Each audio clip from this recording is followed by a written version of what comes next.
Chapter 560, Sister Yen. Chapter 560. Sister Yen. Because of the woman being seemingly lost in nostalgia, Yemo could only break the silence by saying, I got this bracelet from an antique shop in San Francisco. Trying to find the owner of the bracelet, I found my way here. Wait, what relationship do you have with this bracelet? Why did you try to find me? The woman suddenly asked. Because I also have one just like it. Then Yemo took out his bracelet. Seeing it, the excitement in the woman's eyes became obvious. She grabbed Yemo's bracelet too, and stared at the two bracelets. More tears appeared on her face. Yemo didn't stop her and just waited quietly for her to calm down. Who are you? The woman looked at Yemo for a while before asking shakily. Yemo sighed. I'm Yemo. I come from Beijing. Yes, you're Yemo. I know that you're really. Your father is Yi Kai. Your mother is Yi Qingqing. That year you had only just learned to walk, yet now you're so big already. I should have long thought of it. Your eyes are exactly the same as his, the woman murmured and even grabbed Yemo's hand. Yemo didn't speak. He didn't know who this woman was to him. But since when was his father Yi Kai? Yemo saw that the eyes the woman looked at him with were filled with joy from the bottom of her heart. Yemo's heart shook. How much love was needed to look at someone with eyes like that? The woman dragged Yemo to sit down next to her and looked at him carefully. The care in her eyes was so explicit that even an idiot would be able to notice it. Yemo suddenly felt warm in his heart. This was the first time he received such care. Qingxue gave him love, but that was different to this kind of care. Tell Sister Yen, how have you been all these years? Ever since Yemo had said his name, the woman had never let go of Yemo's hands. Sister Yen. Yemo was confused for now, but he didn't intend to hide anything from her. He simply told her that he had been kicked out of the Yi family, because he didn't remember anything. After hearing that Yemo had been kicked out and left to fend for himself in Ninghai, Sister Yen breathed heavily until her face burst red, and she stood up cursing. You went in, you idiot, hypocrite! Yemo looked at Sister Yen in confusion, thinking, You seem to have been living in worse conditions than me in Ninghai. But before he could say anything, Sister Yen embraced him in her arms. Although she was skinny, she did have quite the chest. Yemo happened to be hugged into her chest, and the softness touching Yemo's face made him feel very awkward. But he couldn't really struggle away. He still didn't even know who Sister Yen was to him. He had a lot of things to ask her, but he hadn't even gotten the chance to yet. Even Yemo couldn't endure being embraced by such a beautiful woman's chest and felt a little hot. Just as he wanted to push her away, Sister Yen seemed to have thought of something and let him go. Her cheeks were a little red as she held Yemo's face. You're big and very capable already. I can rest assured now. Yemo wanted to say something, but Sister Yen seemed to know what he wanted to say and stopped him. She just looked at Yemo with fire in her eyes that made Yemo even a little worried. That fire wasn't like the care of an elder looking at their younger generation, but more like the fire of a lover. Yemo was shaken. Although Sister Yen was very pretty, Yemo knew she had to be at least 40, and apparently she was an elder of his. After a long while, Sister Yen's eyes still appeared strange, and she suddenly said, I have masqueraded my face. I want to wash it and let you see me. That sentence was already a bit intimate, and Yemo was feeling uncomfortable, but he still said, Sister Yen, I already washed it off. Huh. Sister Yen quickly picked up a mirror and saw that the makeup was gone indeed, and her face shone with a long-forgotten beauty. She touched her face subconsciously as tears rolled down her face once more. Yemo didn't understand how she felt at that moment, but he knew not to disturb her. Then she put down the mirror and started asking about every detail of Yemo's life, especially about Ning Qingxue, but she never mentioned her own life. After confirming that Yemo was indeed living well and that she didn't need to worry, she finally felt assured. After a while, She seemed to have made up her mind and suddenly looked at Yi, Emo sweetly. "Wait here for me. I'll be back soon." As she went into a different room, Emo could scan with his spirit sense to know what she was doing, but he didn't. After a long while, Sister Yen carried a bag with 2 books into the room. It seemed a little old. Emo just realized that she had gone to masquerade her face again. Indeed, if her face were to be seen, that would be a big problem. Emo got up, and Sister Yen looked at him again, but the fire in her eyes turned into melancholy and then into emptiness. Emo was a bit worried and grabbed her hand, sending some chi over. She came back to her senses and seemed shocked at Emo's chi. "Can you hug me?" Sister Yen suddenly said something Emo didn't expect. Seeing Emo's shock, Sister Yen suddenly smiled. "I'm the closest person to family you have. What are you embarrassed about?" Just then, "Didn't you dash?" Emo smiled and hugged her. He felt she must have a reason. When Emo embraced her, Sister Yen shook a bit, and after a long while, she pushed Emo away. Although her face was ruddy, she had now recovered and smiled to Emo. "These 2 books are for you, and I will be going." "What? You're going?" "I'll go with you, then."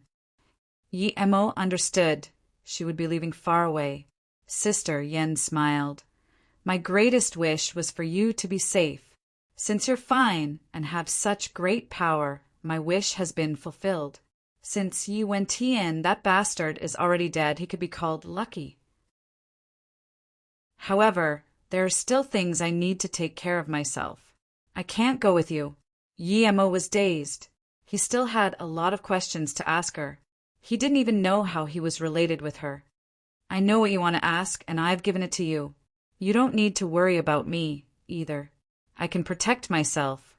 Seeing Emo's worry, she wanted to stay, but she quickly cast the thought aside. Emo could tell that she had cultivated ancient martial arts before, but she wasn't very strong. She wasn't even at the yellow level.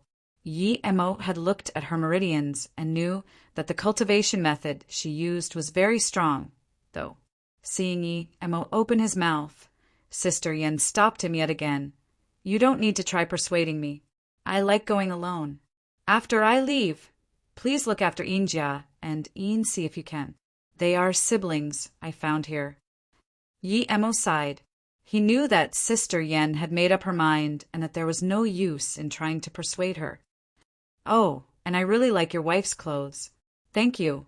I don't have anything to give you, but that bracelet had been with me for a long time. I might have lost it, but since you found it, go ahead and keep it." "Well then, I'll be going." Suddenly her eyes turned red again. "Hold on." Emo stopped her and gave her 2 jade bottles. "These are some pills my master gave me. This is called the face-preserving pill, and this is the chi-increasing pill. It can increase your power." As though fearing that she didn't believe him, Emo continued. "These 2 pills are as good as the Lotus Life pill." "Oh, right, I'll give you one more." Sister Yen took the pills and nodded. "I might have been out for many years, but if I hadn't been sick, I wouldn't be in this state. Don't worry." Hearing this, Emo realized something else. Quickly took out a card and gave it to her. "There's a bit of money in here, take it. The pin code is all ones." "No, I can't take that. I have some savings. I know that you're not short on money, but I can't take it." Sister Yen pushed the card back to Emo.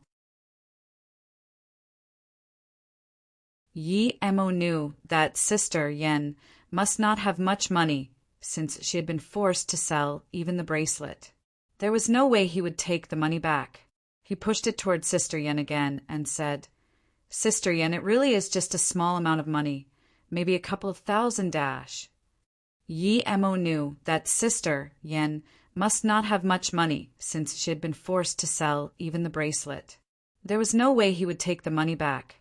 He pushed it toward Sister Yen again and said, "Sister Yen, it really is just a small amount of money, maybe a couple of thousand dash." Emo suddenly felt something didn't seem right. With the bracelet being that important to Sister Yen, how could she have sold it? Sure, Kai-Jen couldn't have lied to him.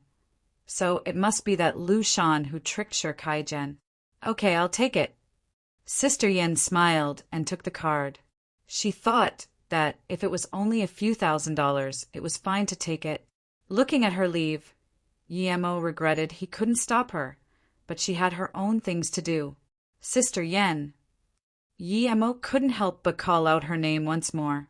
Although it had been only a short time, Sister Yen had given him warmth. The love she felt for him was from the depth of her heart. There was no faking it at all. Yemo was sure that even if he were a beggar on the streets, even if he were unimaginably dirty, as long as Sister Yen knew it was him, she would hug him without hesitation. Sister Yen turned back and smiled at Yemo, but with a spirit sense, he could clearly see the tears in her eyes.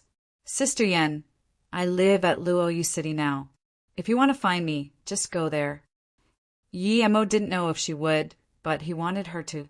She had said that whatever he wanted to know was already in his hands. Yemo subconsciously looked at the two books. One was a thick diary, yellow due to the passage of time, and the other was an ancient martial arts cultivation method. Recognizing the cultivation method, Yemo knew why he had felt familiar when he saw Injia. This cultivation method was called the Yi family Qigong. He had seen Yi Zifeng cultivate the same manual as Injia, so the two's actions looked similar. Yemo shook his head and put the book away. He really wasn't interested in that. Sister Yen probably knew that without some power, one couldn't achieve much in this place, so she passed the method on to Injia. Yemo picked up the aged diary again, and as he wanted to open it, a young Chinese man in his 20s ran in. He looked at Yemo standing at the door and was dazed, but he soon reacted. "Who are you?" "I'm In-Si's friend," Yemo said. "Oh, then quickly go see In-Si and Injia.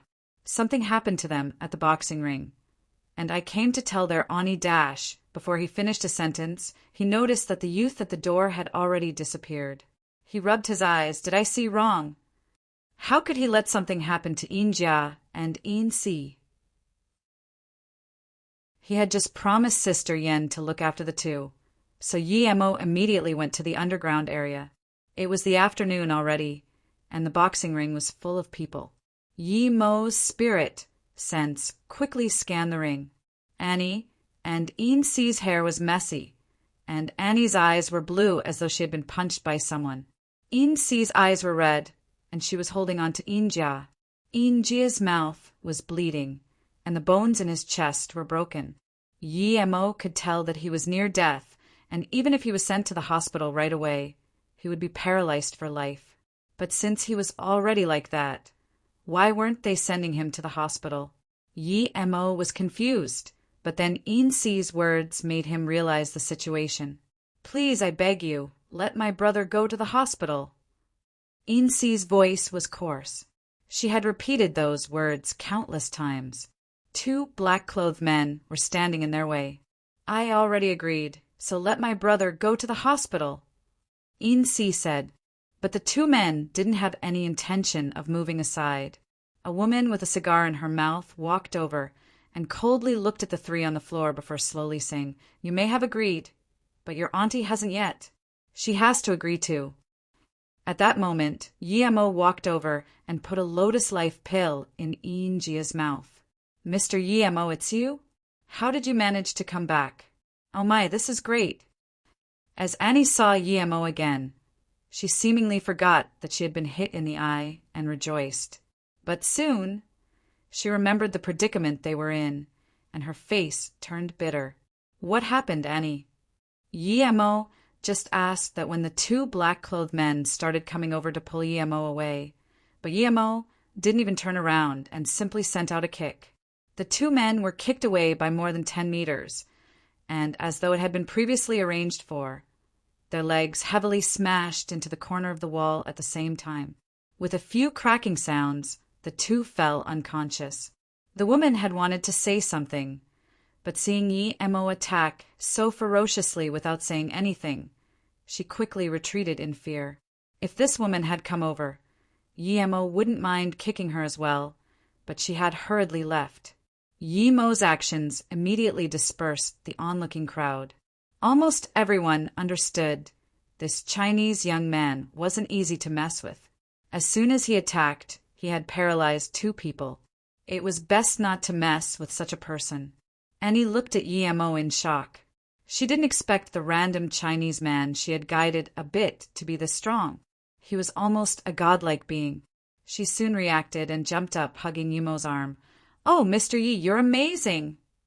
Yemo was speechless. Her boyfriend was still lying right there on the side, right? In-si also almost forgot about her brother too, as she looked at Yemo in a daze. But she soon remembered that her brother needs to be sent to the hospital immediately. "Your brother is fine. Don't touch him, and let him lay still for a while," Yemo said. Huh.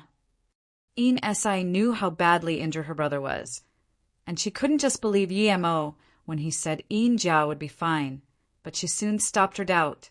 In-ja was already opening his eyes, and the blood stopped flowing from his head. A scab was even already forming. In-si couldn't believe her eyes. "I'm fine," In-ja said, seeing his sister's worried face. "Ja, you're fine now." Annie realized that she still had a boyfriend, and quickly went to help him. "Hey you might be strong, but if you think you can do whatever you want just because you have some power, you're wrong. This place is easy to enter, but not so easy to leave." A skinny man walked in and said coldly, "Brother Do." As soon as the man appeared, almost everyone greeted him. Yemo shook his head. A yellow-level primary stage guy dared be cocky in front of him? "Who said I'm leaving? I'm not finished here yet. How could I leave?" Yemo smiled coldly and walked in front of this Brother Do. Suddenly, he reached his hand and grabbed Brother Do's neck as he flung him up. Brother Do's face bursted red. He didn't think the day something like this happened to him would come. He couldn't resist at all. Everyone around them was shocked. Yemo kicking away those 2 men wasn't much, but holding Brother Do by the neck was absurd. Who was Brother Do? The #1 master in Mexica. Even Edward feared him a little bit. Yet in front of this young man, he was worse off than a chicken. The boisterous boxing ring fell silent. Yemo waved his hand and threw Brother Do out. "Don't worry, it'll be a good while before I leave." Chapter 562. Who set them up? Chapter 562. Who set them up? Brother Do had been thrown into a garbage can. So he looked at Yemo in shock. He knew that, although his power was the greatest in town, in the eyes of real ancient martial artists, he was the weakest of them. Yet the young man had easily grabbed his neck, and he hadn't even been able to move. He knew that the young man was at least at black level or above. The master who had taught him ancient martial arts said that black-level martial artists were usually in the hidden sects, and they didn't come out, so it was unlikely to meet them. But if he did, then he must not offend them, because in their eyes other people's lives were worthless like insects. They could kill him at any time. Brother Do, who had been acting cocky before, started to have cold sweat. He knew that he had been at death's door. If the young man wanted to kill him, he would have been long dead. Those who had wanted to suck up to Brother Do stopped in their tracks and retreated. Even the fighters on the stage stopped. Those who had come there all knew about Brother Do. He was called Do Yueju. Since the moment he started coming there 5 years ago, he has beaten every single fighter there. No one was a match for him. Hence, the boxing ring's boss Jim hired him as the #1 fighter for the ring. He even had his share in it. Do Yueju struggled out of the rubbish bin. He didn't even bother wiping the trash off his body and just quickly walked to Yemo. The woman with a cigar in her mouth ran to Do Yueju and said quickly, "Brother Do, I'll go get some more men. This kid is too cock-dash, piss off." Before she had finished, Do Yueju slapped her in the face. She spinned on the spot before falling down. Although Do Yueju had pain all over his body, he knew that the young man hadn't hit him with a lethal blow or he wouldn't be able to stand now. Qianbei, Wanbei Do Yueju was too blind to see Mount Tai. "I deserve to die for offending you." Other than a few smart people, everyone thought Do Yueju had gone up to Yemo to fight him again, so what he said shocked them all. Everyone could tell that Brother Do was scared. Even Brother Do fears him. Who is this young Chinese man? Is he here to open a new ring, so he came to ruin this one? Someone said carefully, Are you an idiot? Can't you see he's here for that young man on the ground? Moreover, Annie knows him, someone rebuked. Yi Emo scanned Yuezhu coldly. He had some wits, and knew that he needed him to do something. If he hadn't come over immediately, Yi Emo would have thrown a wind blade at him. The reason Yi Emo didn't kill this brother Do was because he felt something wasn't right. Yin Si and Yin Jia were just average people in Chinese backstreet, even if Yin Jia had lost. Why would they be stopping him from going hospital? Yin Si was pretty, but not to the extent of them wanting to coerce her into submission. However, from what they said, their target was Sister Yen. Seeing Yi Emo not talk, Do Yuezhu got more anxious. Luckily, Yi Emo didn't make him wait for long before saying coldly, Find a place for Yin Jia to rest. Take me to your boss, he's very bold. Yes, yes, Do Yuezhu was fine with it, of course. Yi Emo then said to Annie and Yin Si, Annie, you and Yin Si take Yin Jia home to rest. He should be fine now. I'll go do some business, and then I'll look for you guys. Don't worry. No one will dare do anything to you here. Thank you, Brother Yi.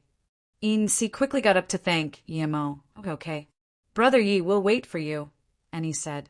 Then, Yi Emo followed Do Yuezhu to a luxurious office. As soon as they got to the door, a fat white man approached them shakily. It seemed like he had gotten the news and wanted to come and see. The fat man walked up to Yi Emo and Do Yuezhu and said in Chinese, Honorable Boxing King, you're my real VIP. I'm Jim, the Dash. Yi Emo kicked him in his fat stomach, and Jim was thrown many meters away, crashing into a chair. The two bodyguards immediately raised their guns, but before they could make a movement, Yi Emo had thrown two wind blades, and their hands had been cut off. No, stop. Jim kept waving his hand. He wasn't as ignorant as other people. Do Yuezhu cultivated ancient martial arts and had told him some things. Although he found it hard to believe, he knew that in China there was a small group of people who were really strong and disregarded the law. The two bodyguards were laying on the floor. Do Yuezhu was sweating even more. He hadn't clearly seen Yi Emo use any projectiles nor hack the two bodyguards' arms off. But he didn't dare to believe his conjecture because he had never seen anyone who was able to use his chi to slice someone's arm off from that far. Yi Emo walked up to Jim and kicked him far away again. Yi Emo then walked up to Do Yuezhu and said, Do Yuezhu, I didn't kill you. I know you're a smart man. I won't say it again. Tell me why you have a problem with Yin Jia, even when Yin Si agreed to your request. Why didn't you let them go? Remember, one more lie, and I will kill you. Yes, I understand, Do Yuezhu said. It's because Ross of the hotel restaurant said he wanted Yin Jia's life and then make Yin Si and Harani find him. I don't know why specifically. Jim took the job and I was just there to guard the ring. It has nothing to do with me. Do Yuezhu wanted to keep calm, but the thought of Yi Emo's invisible projectile haunted him. Yi Emo looked coldly at Jim, but before he said anything, Jim started crying. Qianbei, this has nothing to do with me. I dash. Jim wanted to find an excuse, but he couldn't. Yi Emo kicked him on the head and said coldly, Call that Ross and the person who beat Yin Jia over immediately. Yes. Jim couldn't utter anything else. Yi Emo frowned. At the restaurant, he had already seen Edward and Ross set them up. Although Yi Emo didn't know why Ross had a grudge against the Yin siblings, that woman had said Sister Yen must come. Were they targeting Sister Yen? If so, why not just abduct her? Yi Emo was sure they could do that in this town. Yi Emo didn't have to wait long before some Chinese man and Lu Luosi arrived.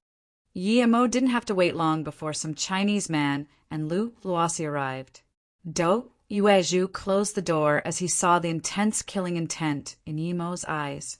He knew what Yi Emo was thinking, and the only way to save his life now was to please Yi Emo. Yi Emo looked at the Chinese man and asked coldly, You're the one who beat Yin Jia? Who are you? Brother Do, what's this? The man saw Jim sitting on the ground and Do Yuezhu being so reverent towards the unknown young man and frowned. But Do Yuezhu didn't even look at him, so the man felt something was up and thus replied to Yemo, "That's right, I beat Injia." Mr. Edward ordered dash. Yemo didn't even bother listening to the rest of his explanation and said to Do Yuezhu, "Kill him." Do Yuezhu hadn't expected Yemo to make him kill the man, but nonetheless, he walked up to the man and sent out a punch. The man didn't expect at all that Do Yuezhu would suddenly kill him. Even if he had, he was no match for Do Yuezhu anyway. He could only stare in shock as Do Yuezhu's punch landed on his heart. He felt like his heart had been smashed by a hammer and exploded. He looked at Do Yuezhu while he fell down, as he didn't die right away, and said, "You dare kill me? I'm one of Edward's men. You dash." Do Yuezhu was expressionless. He had to save his own life now. Even if he had to kill Edward himself, he wouldn't hesitate for a bit. Ross had understood that the situation wasn't good as soon as he came in. Looking at Yemo, who sat at the top, his heart skipped beats left and right. Hadn't Yemo been taken away by Edward? Why was he here? Do Yuezhu, you dare kill my nephew. He's Edward's underling, you. Ross was very angry. The reason why he had good relations with Edward was because his nephew was such a capable fighter and helped Edward with a lot of his business. Ross was furious, yet what he saw was Do Yuezhu looking down as though he hadn't heard his words. Ross's voice died down. He finally understood the gravity of the predicament was in. As long as this young Chinese man ordered it, Do Yuezhu would be killing him next. "How can you be here? Mr. Edward, how could he dash?" Ross suddenly shivered. He felt cold. He felt like he was missing something important. There was an intense feeling of uneasiness in his heart. "Edward? I killed him, of course." Yemo's words paralyzed Ross. That was probably true. Otherwise, how could he have escaped Edward? If he could kill even Edward, then what about him? Ross started sweating heavily. Do Yuezhu didn't dare say a thing. He didn't expect this young man to have even killed Edward. This god of slaughter made him extremely scared. If the young man was planning on killing everyone before he left, how could he survive? "Tell me, why do you have a problem with Insi and Injia?" "This is your only chance to explain," Yemo's cold voice sounded. I'll say it, so please have mercy on me, Qianbei. All my money is yours too dash." Ross knew his life was no longer in his own control. "You talk too much garbage." Do Yuezhu cut off one of his legs. As soon as Yemo spoke, Do Yuezhu pulled out a dagger and sliced off one of Ross's leg. Then, Do Yuezhu helped Ross stop the bleeding and seal the wound. Yemo nodded. This Do Yuezhu did things well. He knew that Yemo still had to question Ross and didn't let him faint. Ross was extremely fraught. He knew it was best not to talk conditions with the young man in front of him. "Are you still going to talk CR*P? Yemo's cold voice sounded again. I'll talk. My original name is Lu Flossy, and I used to love in Chinese backstreet in the past dash. Get to the point." Yemo slammed the tea table. Yes. Lu Luasi shivered and quickly said, "One day I asked Insi to help me with something. I came to her house and found that both Insi and Injia weren't there. But I saw Insi's Ani as she washed off the makeup on her face, and I saw that she was a rare beauty. I was sure that I'd never seen a woman as pretty as her before. For the first time, I fell in love with a woman. But then I found out that she rarely came out, afraid of people recognizing her. I didn't dare startle her in any way, but ever since that day, I couldn't calm down either." Lu Luasi seemed to have forgotten about his predicament and continued, "I used to be an assistant in a painting workshop, so I drew her according to my memory, but I knew that the painting didn't represent even 1,000th of her true beauty. On that day, I swore that I would earn money, lots of it, and then give it all to Insi's Ani and marry her." A pig like you dared think of marrying Sister Yen? Yi Emo said in contempt. But Lu Luosi didn't seem to hear that. Then my opportunity to earn money came. The brother of Annie's dad came from Hong Kong to this town, wanting to find Annie's father, and he asked me for help. I saw him take out large sums of money, so me and my nephew abducted him, interrogated him about his bank account, and killed him. Lu Luosi's voice had turned dark, resembling a demon from hell. But he still continued unknowingly. With that, I had gathered my first 2 million and wanted to start the restaurant hotel. That's when I found out that money alone wasn't enough to survive in this town. At first, I couldn't even open my hotel for a single day. So I had to join Edward, and my nephew became his hitman. But Edward leeched on me too much. He took half of my profit each month. So after all the extra expenditures, I didn't have much left. Luckily, Edward was very lustful. One day he told everyone that if someone could find a woman like Marilyn Monroe, he would give that person half his wealth. I immediately thought of Ian C's auntie. In my eyes, she was actually much prettier than Marilyn Monroe. Ross's expression became much softer, but to others it would just look creepy. I said that perhaps I could actually find such a woman. Edward took me seriously and immediately said that if I could fetch the woman I had in mind and make her willingly stay with him, he would give me a manor. But I didn't want that. I knew his character all too well. Even if he did give it to me, I wouldn't be able to enjoy it for long. When I took out the painting I had drawn of her, Edward was immediately interested. I said that all I wanted was to be able to keep all of the profit of my hotel. Edward agreed without hesitation. Slap, Yi Mo, slammed the table. Animal, you just said that you were going to earn money for Sister Yen, yet now you're saying you were going to give her to someone else? Garbage. Yimo's roar pulled Lu Luosi back to reality, and he quickly said, I just wanted to earn my first big money like that, then gradually take over Edward's businesses and eventually kill him. Then I would be able to make Ian C's auntie happy. Yimo and Do Yuezhu now understood what sort of a person Lu Luosi was. He was patient, but cruel. Cut off his limbs and kill him. Yimo waved his hand to Do Yuezhu. Yimo didn't have any questions left to ask of such an evil person. Chapter 564 To Luoyu City. Chapter 564 To Luoyu City. I have money, and I can give you all of it, so please. Lu Luosi begged. But even Do Yuezhu had been shocked by Lu Luosi's calculations and ambitions, so with Yimo's order, he wasn't going to let Lu Luosi live no matter what. He quickly cut off Lu Luosi's limbs and then stabbed his heart. Yimo was happy with Do Yuezhu's quick actions and looked at Jim, who was still sitting on the ground. Jim knew it was his turn. He said with a stutter, Qianbei, I have money too, a lot of it. And I'll give it all to you, Yimo said to Do Yuezhu. Bring Ian C's, Ian Jia's, and Annie's bank cards. Yes.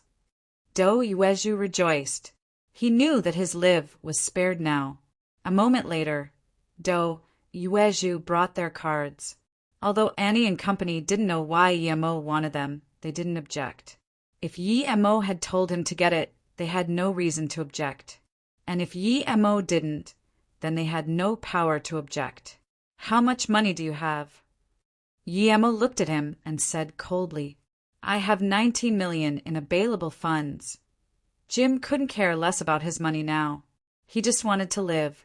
Yimo dumped 3 cards in front of him and said coldly, Transfer 6 million to each as fast as you can. 1 cent less and you die. You can keep the remaining million for your retirement. Jim rejoiced, not about the million, but about the word retirement. That meant that he wasn't going to be killed. He still had a lot of assets anyway. Jim did as told as fast as he could. Yimo oversaw the wild procès, and it all went perfectly. Then Yimo scanned Jim and said, You can call the police, but an hour after you do will be the time you enter heaven. If you want to go to heaven, call ahead. Oh, no, of course not. Qianbei, I won't call the police. Jim waved his hand. He wasn't an idiot. Even Edward had been killed, so there was clearly no use in calling the police. And aren't you a Chinese man? It's fine that you didn't help your fellow Chinese actively, but you actually abused them. I would have wanted to kill you, but considering how you did what was necessary, I'll let you go this once. Yi Mo scanned Doyueju and walked out of the room. Despite saying that, Yi Mo knew that this wasn't something he could change. There were so many Chinese here. There would be countless people like Doyueju. Yes.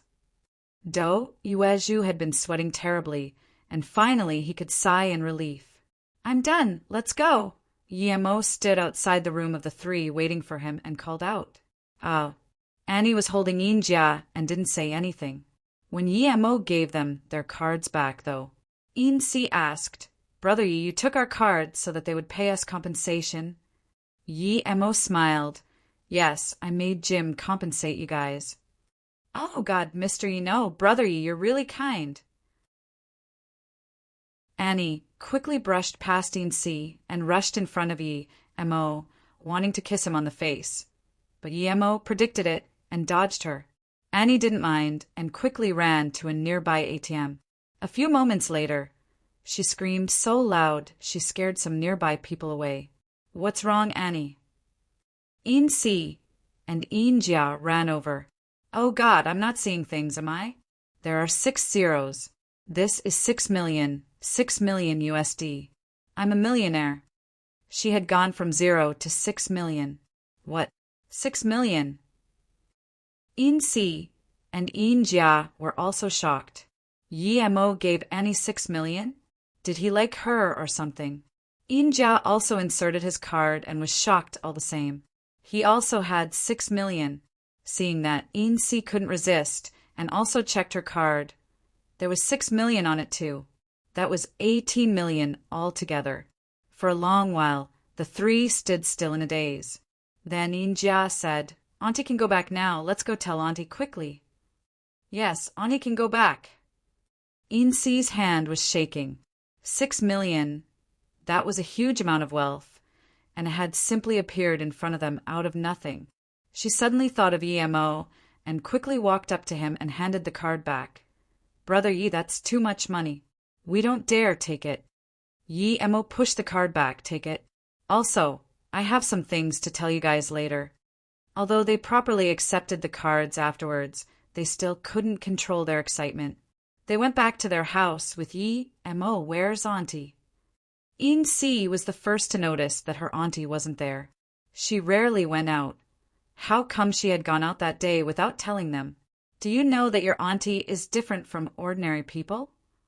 Yi Mo asked Yinjia and Yin-Si. Yinjia shook his head obliviously, but Yin-Si looked down, not saying anything. Yi Mo could tell that Yin-Si knew that Sister Yen had been hiding her real looks, but apparently she hadn't told anyone. Since she knew, Yi Mo didn't ask further and said, Your auntie and I are dash. Yi Mo thought for a long time but didn't know what to say. He could only say, You just need to know that she's my family. Having finally found her, I already cured her. She had business to take care of, though, so she left. However, before she left, she told me to look after you guys. If you're willing to come with me, leave with me today. Auntie left. Yinjia and Yin-Si asked at the same time. Yi Mo nodded but didn't explain.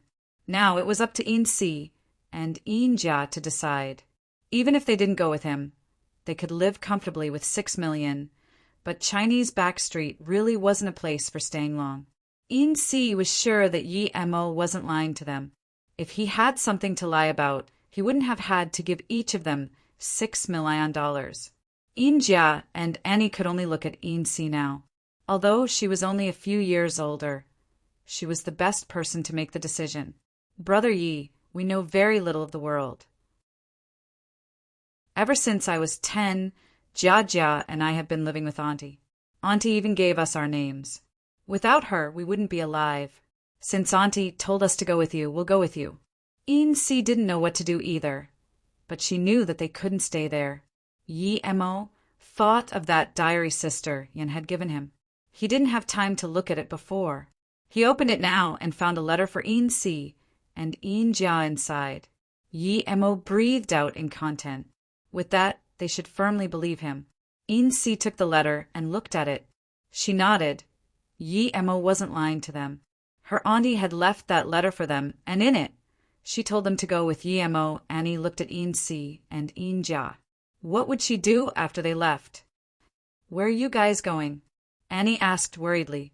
Een Si and Een Jia looked expectantly at Yi Mo. They didn't know where they would be going either. We're going to Luoyu City, Yi Mo said. What? Luoyu City? The three screamed at the same time. Chapter 565, New Radar System. Chapter 565, New Radar System. Annie, what are you planning on doing? Yi Mo looked at Annie. He didn't know whether she'd be willing to go with them. Annie, come with us. You can't stay here anymore, Een Si quickly said.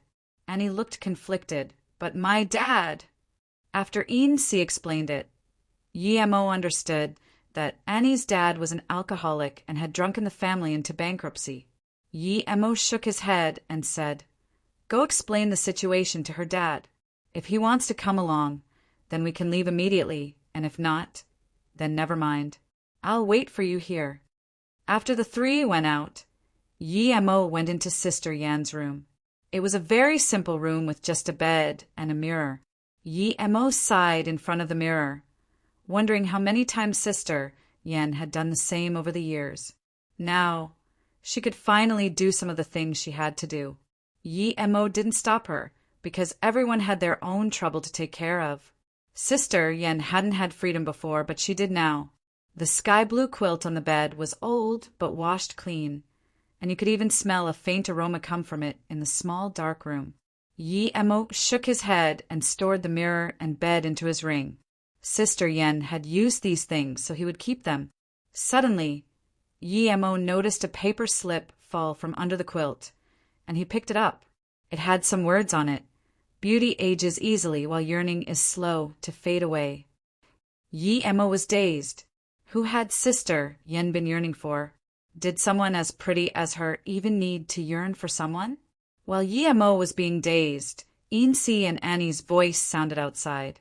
Yi Mo's spirit sense scanned them, and there was an old man behind Annie. Yi Mo could tell that that was Annie's dad. Since they had come wearing backpacks, that meant they were willing to leave. Yi Mo took a closer look at Annie's father. Due to the long-term drinking, he looked shabby and even a bit dull. Yi Mo sighed and didn't tell him that the person who had come looking for him had already been killed. The Een siblings didn't have a lot of possessions and packed up really quickly too. They hurriedly bid their neighbors farewell and gave their neighbors all the things they didn't need before leaving with Yi Mo. Yi Mo took them to Shirkai-jen and told him to send the group to Flowing Snake. Een Si and Een Jia hadn't expected they would ever be able to go back to China. Even Annie's father said, I can finally go back. After Shirkai-jen and company left, Sha-Wan said, Qianbei, hundreds of millions of dollars from U.S. banks disappeared in one night, shocking the entire country. I heard that. Heard what? Yi Mo looked at Sha-Wan. He could tell Sha-Wan was worried about him. He probably suspected that he was the perpetrator. Sha-Wan quickly said, All the banks in the U.S. have changed to a new generation of surveillance systems, and all secret bases have tightened up security as well. Change in surveillance systems? Yi Mo frowned. Would they be able to see through his invisibility? Other than that, is there any other news? Yi Mo thought of the few thousand tons of gold. Surely they discovered that by now. Unexpectedly, Sha-Wan shook his head. No, they just found that the banks had suddenly lost a couple $100 million, and are already suspecting this to have been an inside job. No matter how strong someone from the outside may be, no one can just take that much without anyone noticing. Yi Mo knew that the U.S. must have found out about the gold, but for some reason hadn't announced it. Yi Mo sunk into silence. After a while, he said, Find a few of those latest surveillance cameras and install them in a room. I want to see the effects. Sha Wan returned quickly with 3 surveillance cameras and said in disappointment, I only got the civilian use cameras, but these are also the newest cameras they're switching to. They're based on the principle of ray divergence. I can't get the military versions for now, as I will need some time for that. Yi Mo nodded. The civilian version is fine. Set them up in the room. 20 minutes later, Yi Mo walked out with a stern face. He didn't expect the U.S. technology to be this potent. It had only been a while, yet they already had cameras that could clearly see his shadow. And these were only the civilian use ones. The military ones would be much stronger. The only possibility was that they already had such cameras, but for some reason didn't use them up until now. But why wouldn't they? Seeing Yi Mo's face, Sha Wan confirmed his suspicion that it was probably Yi Mo who did the bank robbing. Although he looked calm, his heart was in rupture. Yi Mo took a few $100 million in cash from the bank and no one even knew about him? How much power and skill did that require? No wonder, he said, he would be taking those weapon blueprints. Yi Mo knew that he might have missed an opportunity. If those weapon merchants also all changed to these new cameras, then he might not manage to get the blueprints. But he still needed to test it out. Thor's, one of the U.S.'s large contractors, HQ was in Lexington, Massachusetts. Their famous product was the Patriot, and the U.S. Mobility Corporation's HQ was in Virginia.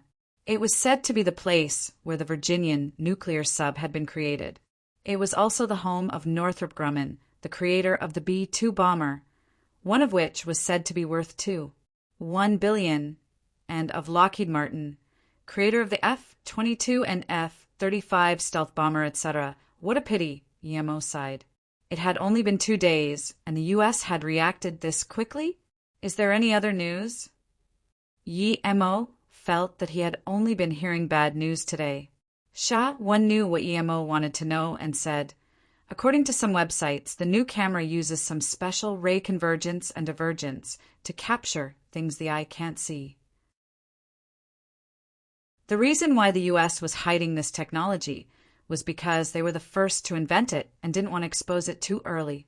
But now the radar and surveillance system of the military will all use that latest technology. Applying the technology to the radar system can allow it to detect any intruders at first glance. So that was it. Yi Mo immediately understood that if he went where he had planned on going now, it would be full of traps. Even if they wouldn't be able to capture him, they would be able to capture an image of him. Yi Mo truly wasn't scared of the traps, but he couldn't expose himself now. If he did, then the U.S. might go all out on Luoyu.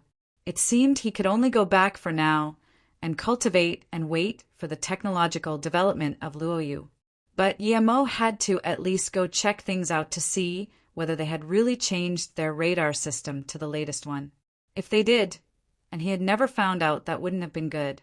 Only when his power was at a certain level could he do what he wanted and crush them under his feet. To Yi Mo, that time didn't seem too distant, though. Chapter 566. Dumb, just like him. Chapter 566. Dumb. Just like him back when Yi Mo annihilated Jason and the Grey Alliance, the ones who benefited the most weren't the Tang Gang, Hung Marshall Gang, or Mountain Gang. It was the native original San Francisco Gang. They took over almost all of Jason's wealth, including his private mansions. And even Yi Mo had been amazed at how luxurious it was. Tonight was the second night that Yi Mo came there. He had come for the San Francisco Gang and had only brought Sha Wan along this time. When Yi Mo and Sha Wan came to the meeting room from before, they found that almost all of the San Francisco Gang was there. There were more than 100 people. And when Yi Mo and Sha Wan came in, they instantaneously surrounded the two. "Haha, our leader Smith already knew gang leader Sha would be coming, so he has been waiting." A white man was sitting at the top. He was probably the leader of the San Francisco Gang. But the man speaking was a Chinese man wearing glasses who stood next to him. A tall foreigner was also sitting beside the big boss. Yi Mo scanned with his spirit sense and found that the guy had guns all over him. Yi Mo couldn't help but shake his head. This guy was undoubtedly the Gun King, Dick. You have a traitor among your men. Yi Mo looked at Sha Wan and said. Sha Wan's face was quite bad. He didn't expect a traitor would be able to pass on news of him so quickly. They'd already gathered everyone to wait for him. I'm sorry, Yi Qianbei, Sha Wan said guiltily. Yi Mo smiled. There's nothing to be sorry about. It's good that you had a traitor. Now they're all gathered up so we can sweep them away in one blow. This San Francisco gang isn't simple. They already knew where Sir Kai Jen was, but actually didn't do anything. They probably wanted to wait for me to appear. The big boss said something, and then the glasses guy said, Our boss Smith says you killed Jason, so now give us the money you got from him and we can let you live. If you refuse. The man scanned the area below, and those 100 people all took out their guns. So this was about that mere 50 million? Yi Mo sneered. The San Francisco gang has killed a lot of Chinese. It's time for you to pay. Then Yi Mo jumped up as wind blades flew out from his hands. The air around them seemed to condense before then slicing out. Being at stage 5 meant that Yi Mo could use 60 simple wind blades consecutively. He didn't need to worry about the quality of the wind blades he used to kill ordinary people. Yi Mo hadn't come to get revenge for the Tang gang, but for Sir Kai Jen. Sir Kai Jen hadn't died, though, so he was in truth just using that as an excuse. Blood splurged out like a fountain. Time seemed to have paused and the air condensed. No one could react. Even though Sha Wan was at the earth level, he too was stunned at this harvest-like slaughter. 100 people in a mere moment's time had all been slaughtered clean by Yi Mo, and they all died the same way. It was as though they had been measured by a ruler and then cut in the same place. Looks like I'm getting more and more used to mass slaughter. Yi Mo's voice sounded casual, but Smith and the glasses man shivered. Demon, this person was a demon. They finally understood how the Grey Alliance, even with that much power, had disappeared in one night. If they had known this demon Yi Mo was this powerful, there was no way they would have dared bother him. Bang, bang. 12 gunshots sounded, but Yi Mo just made a grabbing motion in front of him, and 12 bullets appeared in his hand. He dropped them on the ground as they made clinking sounds. Dick had a pistol in each hand, but for the first time ever, he forgot to reload his gun. He simply stared dumbly at the bullets on the ground. He heard that some Chinese people would be capable of catching his bullets, and even Johnson could block his weaker bullets. But he had never thought someone would be able to catch all the bullets of his newest gun. Sha Wan, I'll leave him to you, Yi Mo said. Yes, Qianbei. Sha Wan jumped from his spot and charged at Dick like a gorilla. Dick reacted by reloading and firing rapidly. As fast as Sha Wan was, Dick still reloaded his gun 6 times and shot out nearly 100 bullets. Even a black-level fighter wouldn't be able to survive in the face of that many bullets coming at them from so many angels. But his power was still far inferior to that of Sha Wan. Sha Wan was at the earth level, while he was just a yellow-level gun master. Chinese ancient martial artists rarely used firearms, since they were useless against real masters, with the exception of those extremely high-tech weapons, of course. As Dick reloaded yet another powerful pistol, Sha Wan grabbed his neck and dragged him up. Dick was choking, and his pistol slunk to the ground. Yi Mo walked up to him and sneered. You dared try to get revenge for Jason in your pitiful state? To be honest, you're far weaker than that 3 breaths Flying Dagger Johnson. Dick growled, but Yi Mo had no interest in what he had to say. Sha Wan crushed Dick's neck and threw him onto the floor like a dead dog. Yi Mo then looked at Smith and the glasses man and shook his head. Sha Wan, kill these two too. Don't please. I can tell you who the traitor is. The glasses man actually wet his pants, but Yi Mo had no intention of letting him go. If Sha Wan couldn't even track down a traitor among his underlings, then he would never have been able to make it out from Rin Sha. Sha One killed the two without hesitation. This mansion is really attractive, though. Yi Mo looked at the mansion and sighed. Seeing Yi Mo burn the bodies away with fireballs, Sha One felt cold on his back. Yi Mo was still stronger than he had estimated. After a while, Yi Mo and Sha One left the luxurious mansion behind them in a veil of fire. That night, another big gang in San Francisco was annihilated, the San Francisco Gang. Perhaps the U.S. government would claim that it was their work again. 2 days later, Yi Mo got a new identity and boarded a plane from San Francisco to Hong Kong. The clouds outside drove him into contemplation. He took out an old diary and caressed it before placing it in front of him.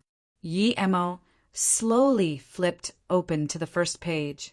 At the same time, an ordinary-looking woman walked the streets of Chinatown. She was carrying an old bag and looked lonely on those roads. She sighed after walking for a long time. I'm going back. I once stayed here for quite some years, though, so perhaps I should bring something back. Then she took out her wallet. There was only money for the plane ticket in there, perhaps not even enough. She carefully took out the card Yi Mo gave her and smiled before saying to herself, I'll use your money now, but I'll get your wife a good present in the future. She walked to an ATM. This has 5,000 US. Do dash, she smiled, but her smile froze soon. The screen was showing 50 million US dollars and not 5,000. Suddenly, she felt her nose get sour. She didn't withdraw any money and just pulled the card out, murmuring, You're very dumb. What will you do, giving all your money to me? You're dumb, just like him. Chapter 567, Sister Yan's Diary. Chapter 567, Sister Yan's Diary. The diary's first page had the picture of a young girl. Yi Mo could tell that that was the young Sister Yan. Yi Mo felt that even now, there wasn't much of a difference between the two. On the right side, there were the words, Yin Qingyan's Diary. Yin Qingyan? Was that Sister Yan's name? Yi Mo suddenly remembered how she had said that his mother was Yin Qingqing. Was she his auntie then? Yi Mo frowned. If she was, then wasn't the way she had acted with him a bit over the line? Although it was fine in Luo Yu continent for aunt and niece to marry the same person, this was Earth. Yi Mo soon shook his head. Perhaps she was missing his mother. Yi Mo banged his head. He was thinking too much about it.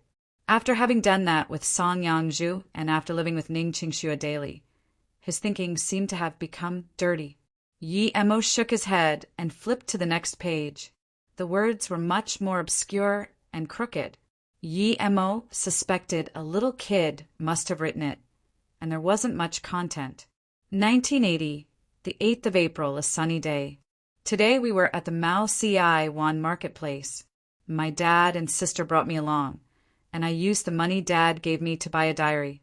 I really like this book. I'm 6 now, and I finally have my own diary.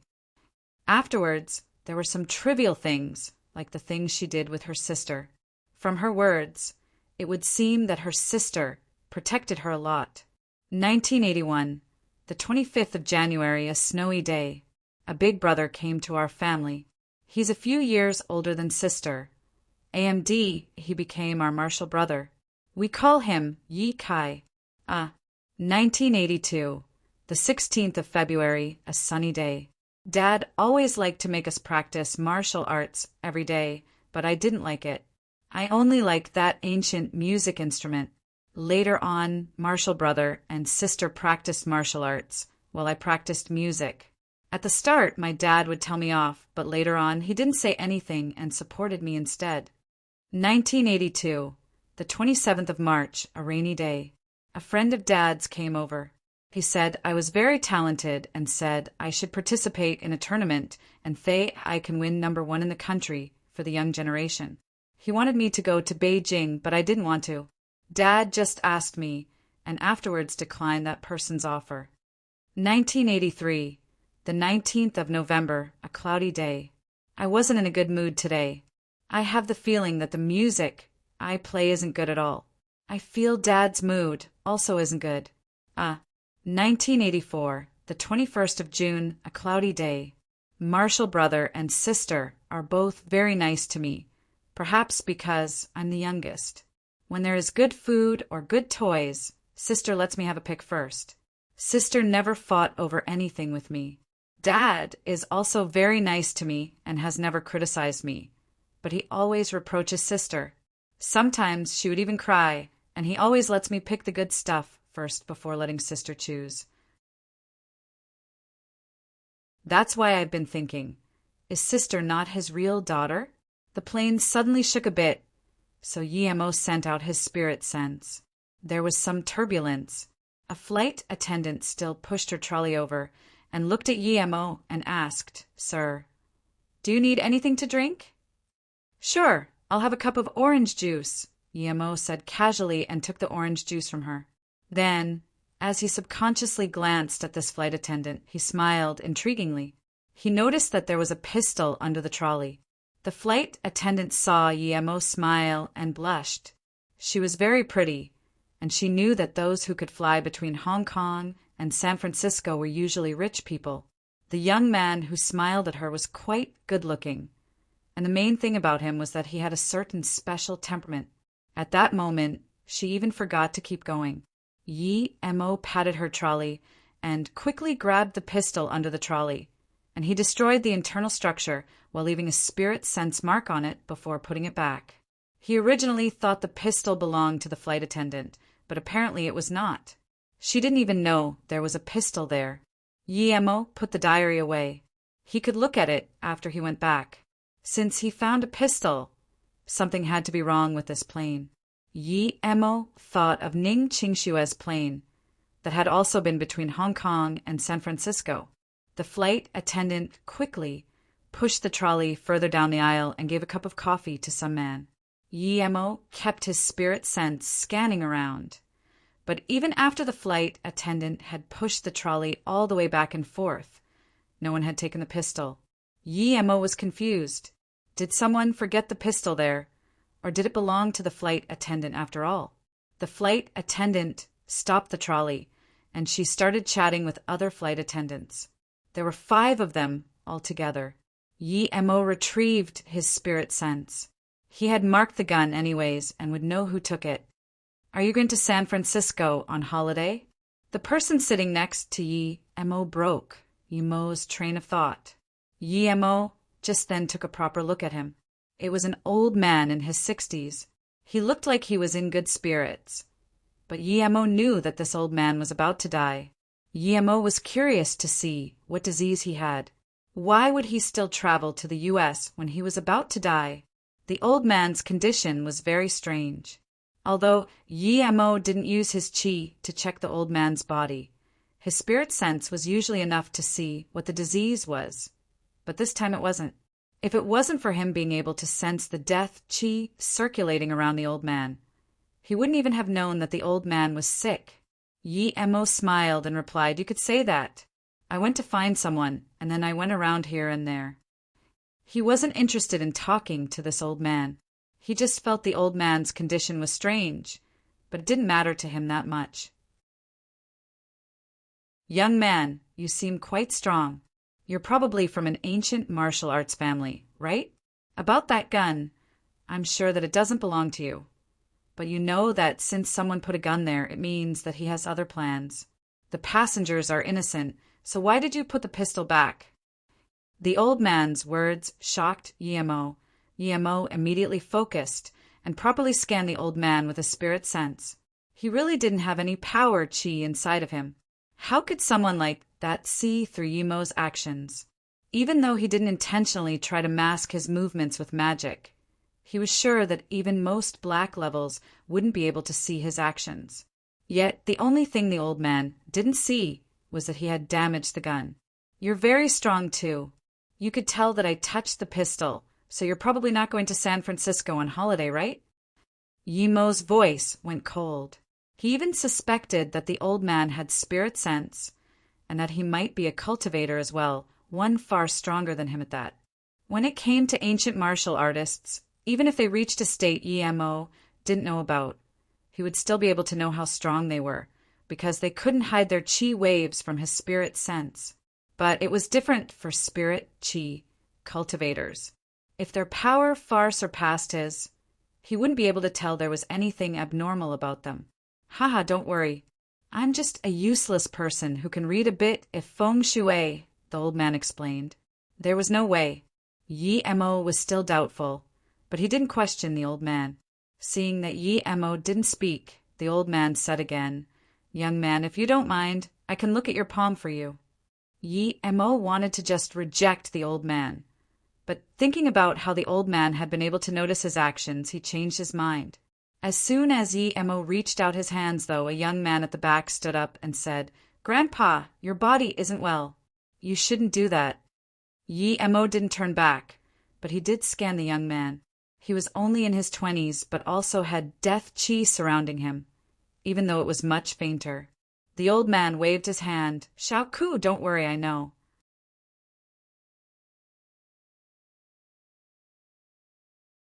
The old man looked at Yi Mo and explained, "My health isn't too well. So Shao Ku brought me to San Francisco to look for medical treatment while visiting old friends just like you. But it's all right, give me your hand." The old man looked at Yi Mo and explained, "My health isn't too well. So Shao Ku brought me to San Francisco to look for medical treatment while visiting old friends just like you. But it's all right, give me your hand." Yi Mo realized that the old man also knew he was sick, but Yi Mo couldn't even see anything other than the death chi surrounding the old man. So how did he know that he was sick? The old man was shocked. Yi Mo immediately asked, "Is there something wrong?" The old man contemplated for a long time before saying with a frown, "Young friend, your palm is very strange. I can't see your past or future. Hold on, your fate seems to have been changed?" "No, it has been changed for sure, yes, speaking up. Till that point." The old man closed his eyes for a while before saying, powerful being, if I'm not wrong. 2 years ago, your fate was changed. Your destined death was changed to something that even I can't tell." The old man put Yi Mo's hand down and saluted with his fist. "Young friend, I've proven myself useless. I can't see your fate, but there's one thing I would like you to enlighten me on." Yi Mo was trying to calm down from his shock. This old man was the first person to see through his fate having been changed. His fortune-telling art was too scary. He could actually see one's past and future. "Qianbei, ask whatever you like." Yi Mo's tone also became respectful. This was a truly capable old man. "May I ask who the person who changed your fate is? I would love to meet this Qianbei." The old man's tone was very careful and serious. Yi Mo didn't expect him to ask about this, so he could only say, "That person is a woman, and after she helped me change my fate, she left. I still haven't found her up until now, so I'm also looking for her."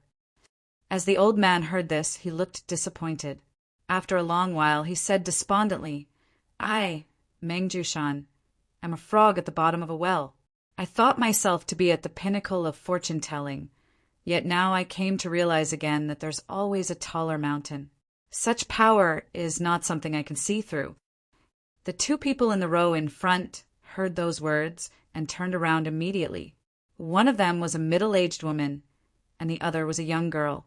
The woman looked worried, but had a royal temperament to her. "Are you Master Meng Jiushan?" the woman suddenly said. Clearly, she couldn't contain her excitement. The old man came back to his senses and nodded. "That's right, I'm Meng Jiushan." He had always been very confident in his fortune-telling art, but had been struck down today. "Master Meng, I didn't expect to be able to encounter you here. Master Meng, this is a bit disrespectful, but I want to ask you to look at my fortune," the middle-aged woman asked desperately. She knew it was luck amongst luck to be able to see Meng Jushan, so even if it was disrespectful, she had to ask. Meng Jushan said, "Madam, since you know that I am Meng Jushan, you should also know that I have an unpleasant rule. I can only tell fortune 3 times a day. Hence, I cannot see your fortune today." But you only did it once today, right? I can pay double the price. The woman was desperate. She knew that if today passed, she wouldn't have another opportunity like that ever again. Although her family was wealthy, Meng Jiushan wasn't someone who could be invited by wealth alone.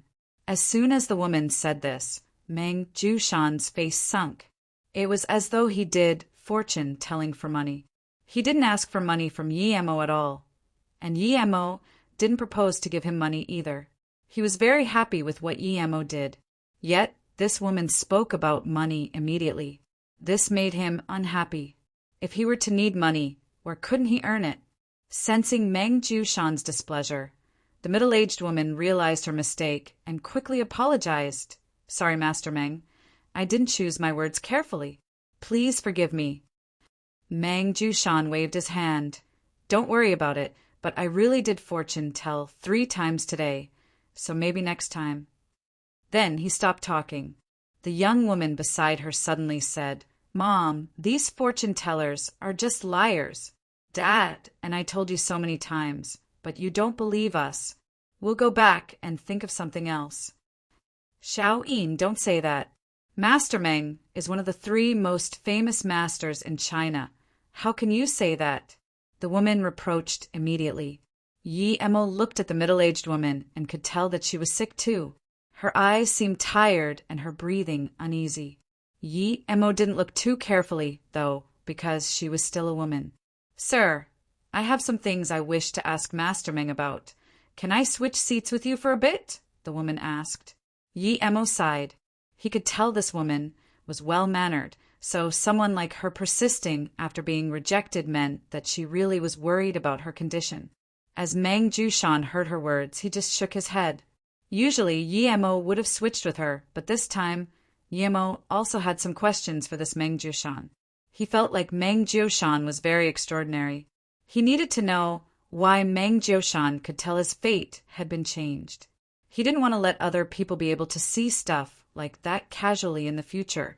Thinking about this, Yi Emo said apologetically to the woman, I'm sorry, but I can't switch with you this time. However, I'm also a doctor, so suddenly Yi Emo paused. He realized that the pistol was gone.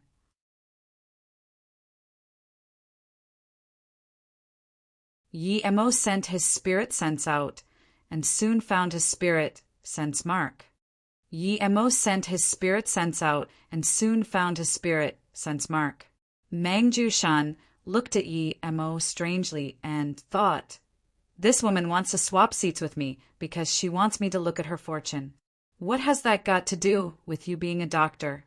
That wealthy lady looked at Yi Emo in shock, however, and thought about what that meant. Did he dash? Yi Emo's spirit sense stayed focused on his spirit sense mark as he smiled to the woman and said, I said I'm a doctor because I can help you with your condition. Perhaps you don't need Master Meng Jiushan for your condition. You know I'm sick, and you can help me? The woman looked at Yi Emo in shock. Yi Emo nodded. That's right, I can tell you're sick, and I especially treat those hard and rare diseases. I can cure what others can't. Although Yi Emo was telling the truth, to others it sounded very arrogant. A young man in his 20s dared say he can cure what others can't. Even Meng Jiushan felt like Yi Emo's words were a bluff. He knew that there were people stronger than him, but this young man was uttering truly big words. He liked humble young people, as he was very humble himself. So as soon as Yi Emo said this, his opinion of Yi Emo lowered. Mom, I told you not to believe these people, yet you still don't listen. Sit down for now. That young woman dragged the wealthy lady back down on top of her seat. Then the young woman looked coldly at Yi Emo and said, You can trick other people, but don't try to trick my mom. If you try one more time, I will call the police. Yi Emo felt his chin subconsciously and was speechless. He saw that the woman was really desperate, and so he decided to help, but now he was thought of as a fraud. The woman continued, My mom has visited a lot of countries for her condition, and not a single hospital was able to give a foolproof method. Yet you just looked at her, and you say you can cure her. Do you think you're an immortal or something? You might look a bit handsome, but apparently you're someone who does such dirty deeds. Don't joke about other people's condition. Karma will strike you. She had gone with her mother for checkups to even the U.S., but what they found out was that it would be very hard for her to undergo surgery at that moment, so she had to come back to rest up first. Yemo wasn't feeling too happy. He clearly had good intentions. It's fine if you don't believe me, but there was no need to say that much. If I say that one charm I draw can instantly cure a person who has been in a vegetable-like state for many years, would you believe me? If I say that your stomach will hurt for 2 hours after we arrive, will you believe me? Emo retorted. Yemo's spirit sense and observation was very strong, and he could see everything clearly. The forehead between her eyebrows was a little faint due to being cold, and the tip of her tongue was also a bit white with a faint slab of green. Yemo was sure that she had some light food poisoning and had stayed in the cold for too long, so she would have stomach pain for about 2 hours for sure. It wouldn't be anything grave, though. After 2 hours, her own immune system would cure it. You will get stomach pain when we arrive, the woman retorted. Yemo was speechless and shook his head, not wanting to talk anymore. Mang Jioshan did think that Yemo had spoken like that with reason, so he also shook his head when the girl retorted. The woman pulled the girl back. But then the girl turned to the woman and said again, Mom, don't believe that fortune teller. What Master Meng Jioshan? He's obviously in cahoots with that young man, trying to trick you together. They must have tricked countless people. That probably isn't right. How could they have known that we're looking for Master Meng Jioshan? Also, I have the feeling that that young man is rather honest. And he did know that I'm sick, the woman said hesitantly. The young girl persuaded again. Mom, do you trust me or do you trust strangers? Have you ever seen Master Meng Jioshan? Even if that man is Meng Jioshan, so what? How can we believe something like that? Besides, it's easy to tell that you're not well from your complexion. Even I can do that much, so others can too, right? Furthermore, liars like this excel at stuff like that. He's even saying that my stomach is going to hurt tonight. So why don't we wait and see whether it will hurt? Yemo and Meng Jioshan both heard this, but didn't mind. Xiao Yin, don't talk about others like that. The middle-aged woman reproached her daughter. The young girl sneered. Mom, he even said that his charms can save vegetable-like people. Do you believe that too? The woman sighed and said no more. In her heart, she believed it because, according to her, magical masters like that did exist. Meanwhile, ever since Yemo said that he was a doctor and that he could cure what others could not, that he needed only one charm to save someone in a vegetable-like state, Meng Jioshan didn't want to talk to him anymore. He even suspected that that gun might have belonged to Yemo. Yemo could guess what the master was thinking. But as his spirit sense was still on the gun, he had actually found out the identity of the owner of the gun. It was a young man not much older than him. Although he knew the young man, it's not like he had any connection to him. They had just been in the same class at Ning Hai, and this student had actually been the lowest in the class, and he rarely spoke. Yemo didn't have a bad impression of him, though, because he was one of the few people who didn't jeer at him for getting kicked out of the Yi family. Yemo remembered his name was Luo Dongsheng. Luo Dongsheng was sitting on his seat without moving. Yemo couldn't be bothered with what he was going to do. This Luo Xingdong didn't seem like someone who would hijack a plane or anything, unless he had gone mad. No matter what, the gun was already damaged. Yemo's spirit sense scanned the resting room of the flight attendants, where he saw a tall, skinny flight attendant rip the cloth from the trolley. Yemo immediately knew that TH9SE2 had to be working together. The stewardess who had given Yemo juice might have taken the wrong trolley before.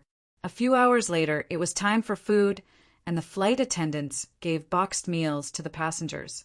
"Remember to call me!" The flight attendant who had given Yemo the juice passed over a pink card with her number on it as she gave Yemo his boxed meal. Yemo took the card speechlessly and nodded. In the meantime, many people went to use the bathroom, and Yemo saw Lu Dongxing glance at a fat merchant as he clenched his fist. Yemo immediately knew that was the person Luo Dongxing wanted to kill.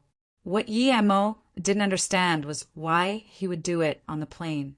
There would be a much greater chance of him getting exposed, and it would quite hard to succeed. After most people finished using the bathroom, Yemo noticed that fat merchant also leave his seat. Luo Dongxing immediately followed. Yemo thought for a bit and also followed. Seeing this, Meng Jiushan stared at him and at Luo Dongxing's back and frowned.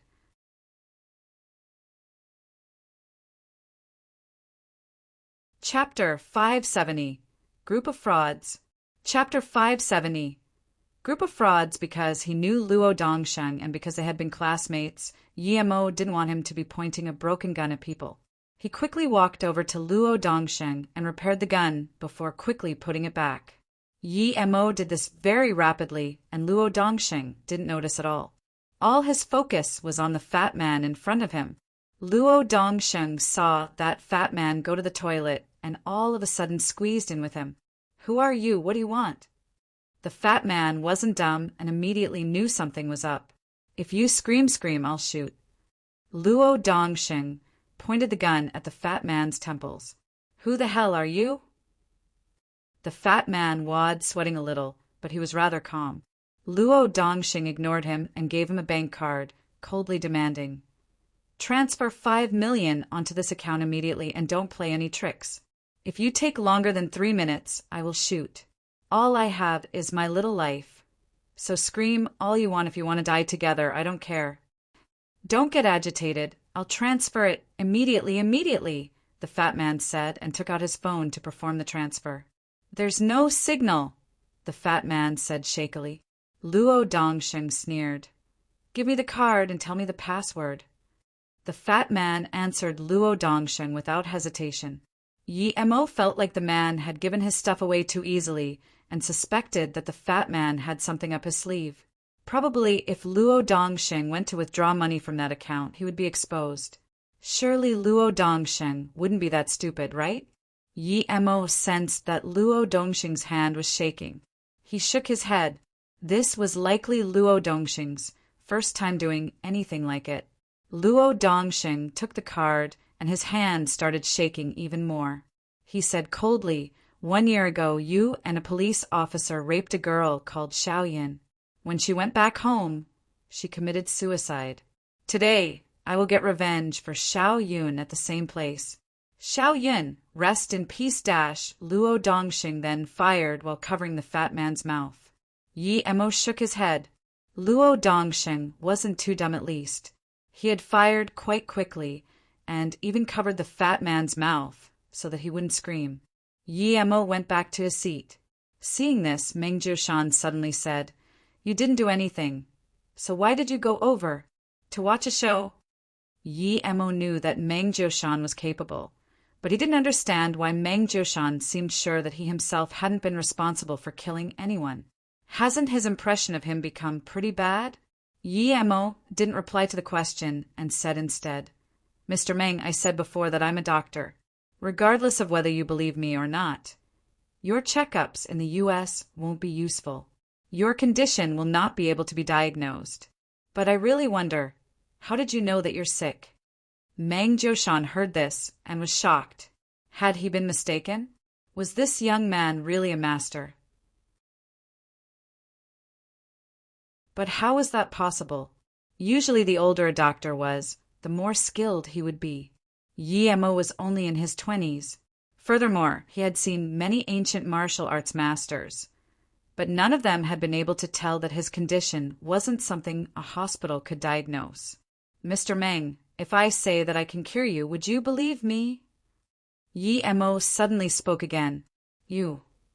If Yemo hadn't said that he knew the hospital wouldn't be able to diagnose his condition, Meng Jiushan would have reproached Yemo for being boastful. But no matter what, Meng Jiushan still wasn't comfortable. "You can cure my disease? Young man, do you know how many people have looked at my disease? Many talented medical masters weren't able to cure me. Yet you dare to think you can?" Yemo smiled. There are all sorts of capable people in this world. It's an overstatement to say that no one can cure your condition. You just haven't met the right person yet. Hence, it's your luck that you met me today." Their conversation caught not only the attention of the young man behind them, which was Meng Jioshan's grandson, but also of the two ladies in front. The young girl heard Yimo's words and whispered to the middle-aged woman, "Mom, I think the two are performing some act trying to cheat us." Yimo couldn't be bothered arguing with them. He no longer had any intentions of helping the woman. His attention was on Meng Jioshan. Meng Jioshan had such excellent fortune-telling powers. If Yimo could learn the concepts of it and predict his own fortune, perhaps it would benefit his cultivation. The main thing was that Yimo had the feeling that both Meng Jioshan and his grandson were people of abundant essence and had good spirits. So he wondered why there would be death chi around them. Meng Jioshan heard Yimo's words and laughed in anger. Ignorant and arrogant. If he had known that this young man was like this earlier, he wouldn't even have talked to him. He had seen Yimo's power wasn't bad and assumed that he was from some ancient martial arts family. But now he really had to start believing that young girl's words. This young man was just a fraud. Yimo saw the sneer on Meng Jioshan's mouth and that he didn't seem to want to talk to him anymore. Yimo wasn't worried, though. He would first see if Meng Jioshan had any books on fortune-telling and the like. If he did, he would read it once and give it back. He would be able to remember everything with his spirit sense. Anyway, "Sir, can you really cure my grandpa's condition?" that young man who had listened as well asked excitedly. "Xiao Ku, you have no business here. Don't talk," Meng Jioshan reproached. Before Yimo could reply, that young girl said to her mother again, "Mom, see, they're a group of frauds. If I hadn't stopped you in time, you would have been tricked." Yimo kept ignoring her and said to Xiao Ku, "Of course I cannot be 100% sure. I still need to examine your grandfather first. But if your grandfather isn't willing to be treated, he will only live for about half a month." "What? You can tell that I only have half a month left?" Meng Jioshan was truly shocked this time. He had merely come to try his luck in the U.S., precisely because he had only half a month left. This young man had seen through that just like that. Was he really some hidden master? Yimo sneered. "Not only that, but I can also tell that your grandson has this disease as well, but that it is just not as serious." "Huh." Meng Jioshan's hand shook, and he almost knocked over the cup of juice. Then he immediately got up and bowed to Yimo. "I deeply apologize, young friend. I was looking at you through the eyes of a dog. Please forgive me. May I ask for your honorable name?" Yimo got somewhat of a good impression of Meng Jioshan in the end. He apologized as soon as he realized he had been wrong. However, Yimo couldn't say his real name. He was too famous in the U.S. at the moment. "I'm MOing."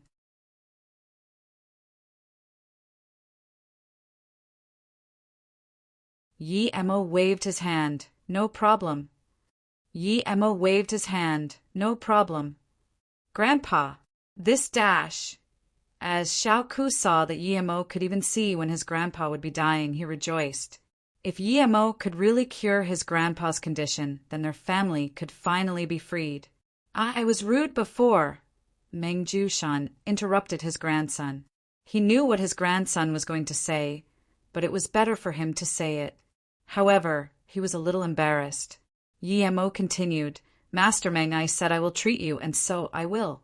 If I didn't want to treat you, nothing you said would change anything. Yes, I am just too desperate. You must not call me master anymore, though I don't deserve that title. If you don't mind, just call me by my name." Meng Jioshan said, "In that case, Mr. Meng, tell me about your condition. What I'm bewildered about is that your essence is very potent and you have no disease, so why are you still like this?" Of course Yimo wouldn't say that there was death chi around Meng Jioshan. Meng Jioshan looked troubled and immediately asked, "Would you have the time to come to my place and have a chat?" Yimo knew what Meng Jioshan meant, but he really didn't have time, so he said, "I am very sorry, Mr. Meng, I'm a busy person. After I land in Hong Kong, I will be going back immediately. Although the business under me isn't big, there are still some things for me to do.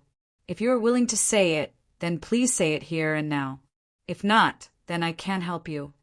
Although Yi Mo could check Meng Jiushan's meridians, he knew that this wasn't a physical disease, so checking Meng Jiushan's meridians wouldn't help that much.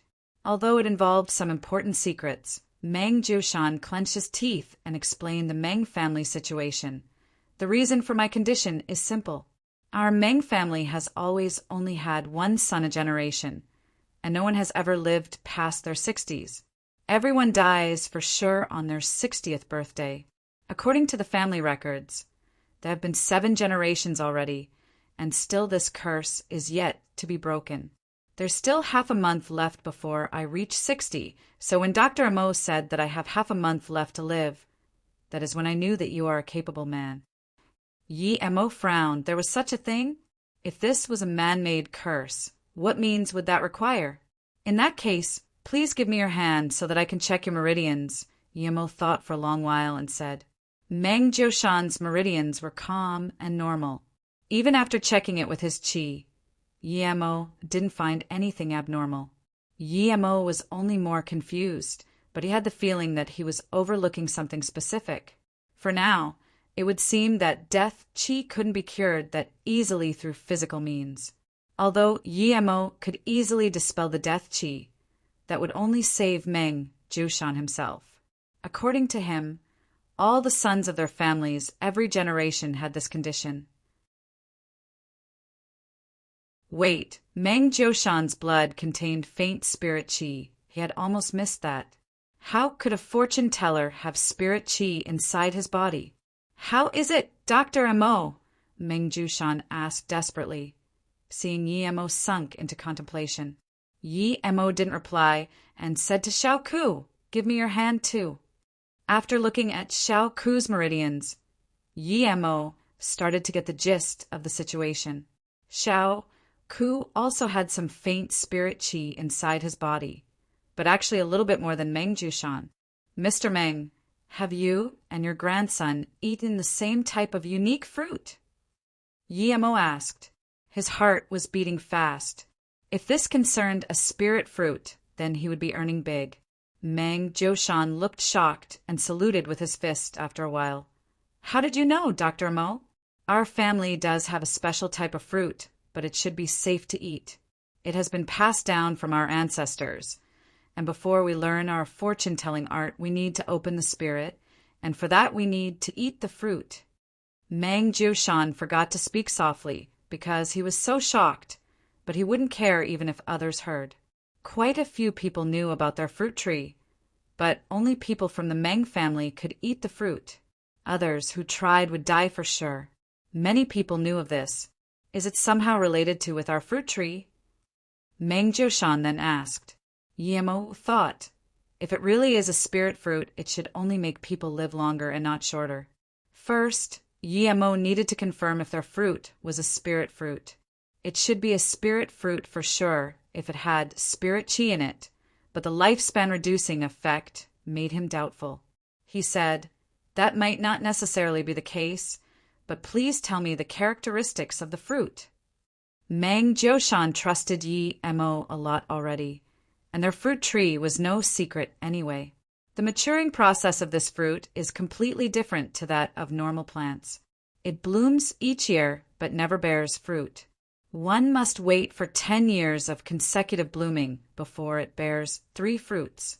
This fruit is very precious, but it's very bitter too. You can't even eat it. If you try to force it, you will only faint on the spot. So in the end, we started using honey to eat it, and that way, we barely dash. Yi Mo stopped Meng Jiushan. Yi Mo was sure that this had to be the second main ingredient for his foundation establishment pill, the bitter 10 years. Even if Meng Jiushan didn't let him go to the Meng family, he would still go no matter what. If he let this opportunity pass by him, he wouldn't be Yi Mo. "I can cure your condition, but I need to go to your house," Yi Mo said.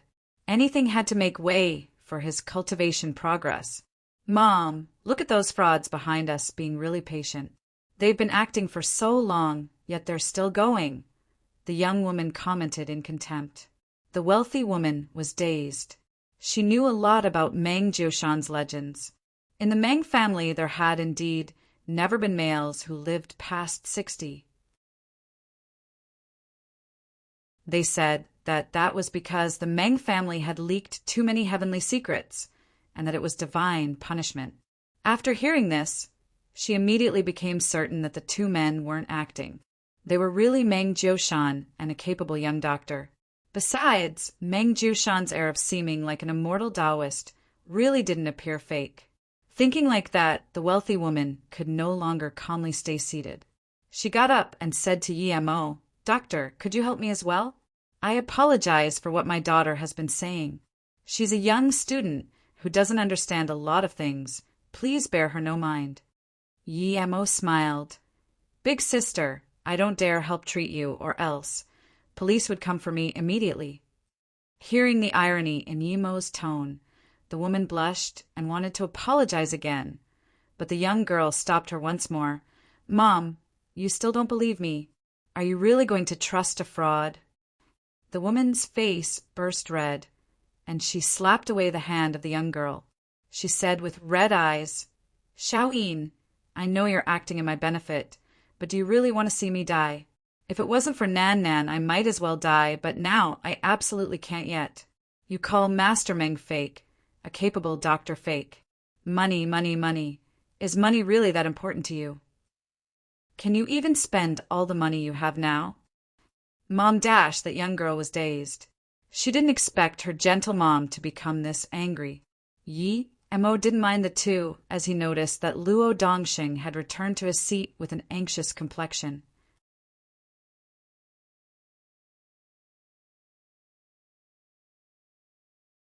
Chapter 572 Simple Scam.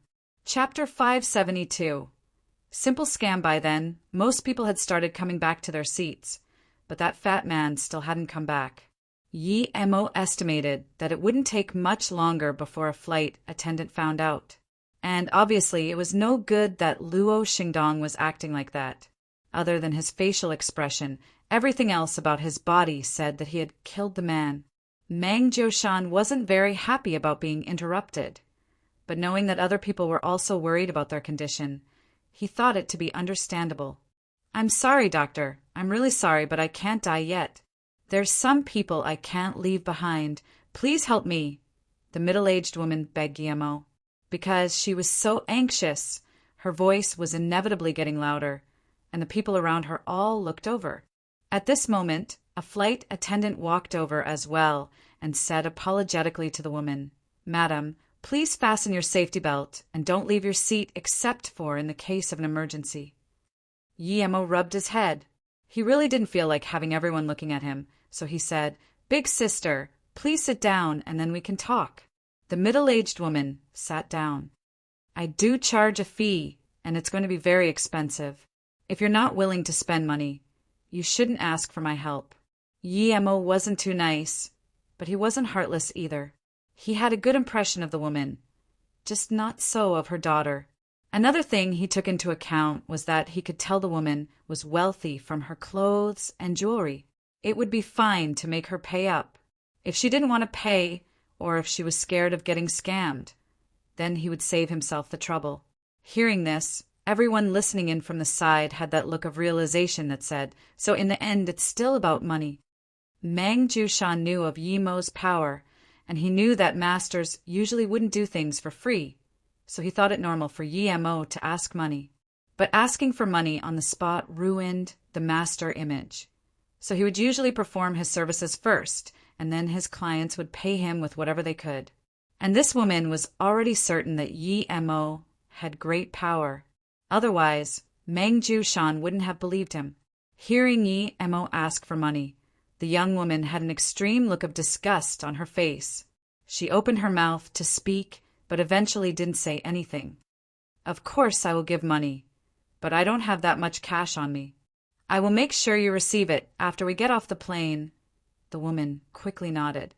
Yemo immediately said, "Just give me your card and its password." Sure, sure. She took out a gold card from her bag without hesitation.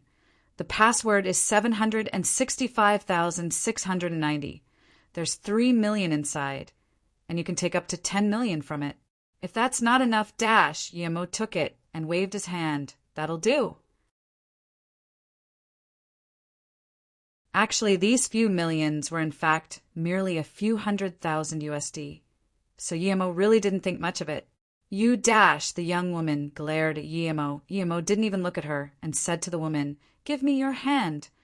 The young girl couldn't do anything to Yemo, so she looked at the wealthy woman and called out. But that woman only gave her back a look of disappointment and sadness. She ignored the young girl and gave her hand to Yemo. The young woman saw this and made up her mind to get the people in her family to freeze the card as soon as possible. The people around admired Yemo for tricking a few million out of someone in the blink of an eye, and he hadn't even diagnosed the patient yet. Now they wondered how the young fraud would fulfill his lie. Yemo put his finger on a meridian and checked it with his chi. He immediately found out what had happened to the middle-aged woman. There was a mutation in the blood vessels in her brain, which had brought about a mutation to all the blood vessels in her body. The vessels were all covered with small black dots. It would be very hard for modern medicine to cure that. After she got this disease, she would have at most only a few months left to live, and even then, she would be tortured by the disease a few hours each day. And not some usual torture. Her entire body would be in pain. Normal people wouldn't be able to endure it. Luckily, her cerebral neurons hadn't been damaged, or she wouldn't even have been able to keep thinking properly. Yemo had some sympathy for the woman. The hospital wouldn't be able to cure this, but Yemo could do so in an hour. Although he could do it right now, Yemo didn't. He didn't want to expose himself on the plane. Considering that, Yemo took out some things from his pocket and took 20 minutes to draw a charm on the chair. No one knew how he could fit so many things in his pocket. After he finished, he put the things back in his pocket. Meng Jioshan looked in shock. He didn't expect Yemo to really be curing a disease through charms. Meng Jioshan believed in charms. He could make a few simple ones himself, but he had never seen life-saving ones. In that instant, Yemo became all the more mysterious to him. Yemo gave the charm to the woman and said, This is a perversion and sickness removal charm. Put this on your head at 5 a.m. tomorrow. When the charm turns to ashes, you will be fine. Although the middle-aged woman really believed in Yemo, she was still dazed at Yemo giving her a charm. Even if she put that on her head 1,000 times, it wouldn't turn into dust for many years. Thinking about this, she asked, Doctor, I want to ask how long it would take to turn into dust. Yemo looked at her. According to your condition, it should take around 30 minutes. The dust will actually be the poison inside your body, so you mustn't just throw it away casually. Find a remote location to bury it. At this moment, many people applauded Yemo for being an expert in scams. People thought he would be trying to cure her on the spot, yet he used such a method to delay time. By the time the lady found out it was all fake, he would be nowhere to be seen. Finally, someone couldn't keep watching and said, Young man, doing such things is immoral. You took her card, and you're just going to give her a charm?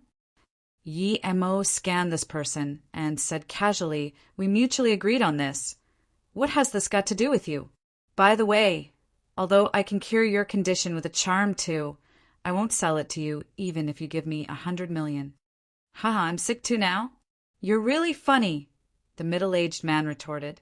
Yemo said plainly, Yep, you have a very hard-to-cure heart disease. The man wanted to get up and fight Yemo, but was stopped by some people beside him. He had such a strong body. Yet this young fraud said he had a heart disease? Bullsh *T. Then the middle-aged man said to the woman, Big sister, you need to be careful of frauds. There are too many of them these days. The woman smiled but didn't reply. The man could only shake his head. He realized he wasn't really minding his own business. At that moment, Yemo saw a flight attendant start to ask around about the empty seat.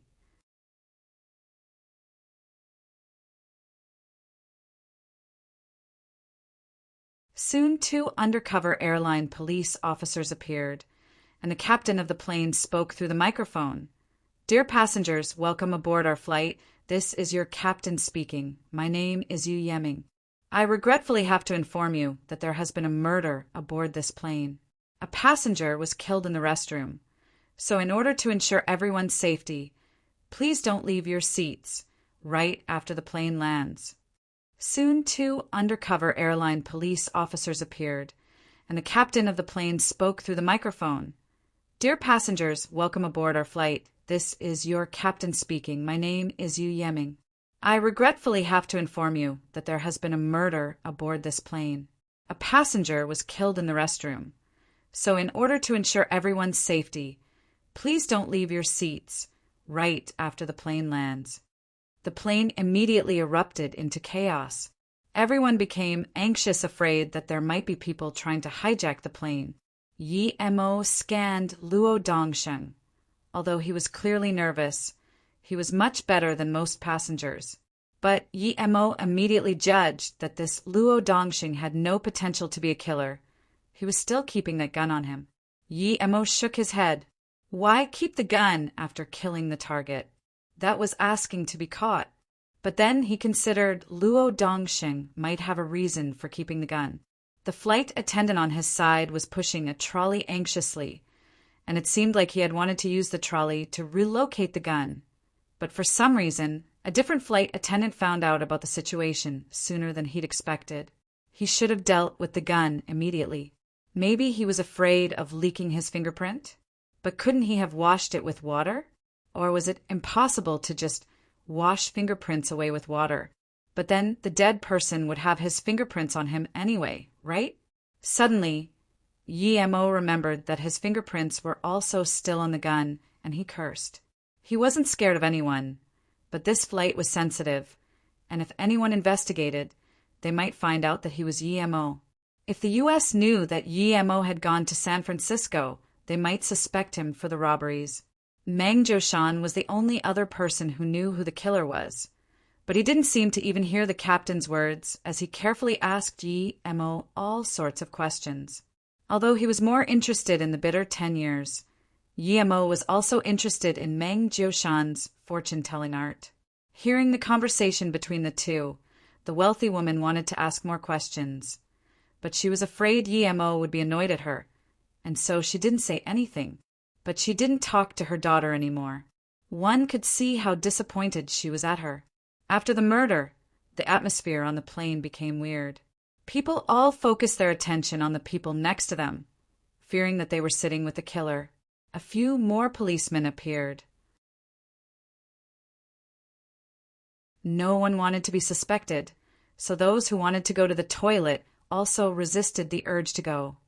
A few hours later, the plane landed at Hong Kong International Airport.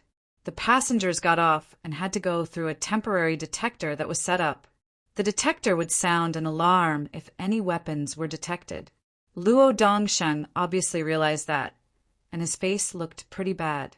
According to his plan, the pistol should have been moved away already. He didn't expect the murder to be exposed that early.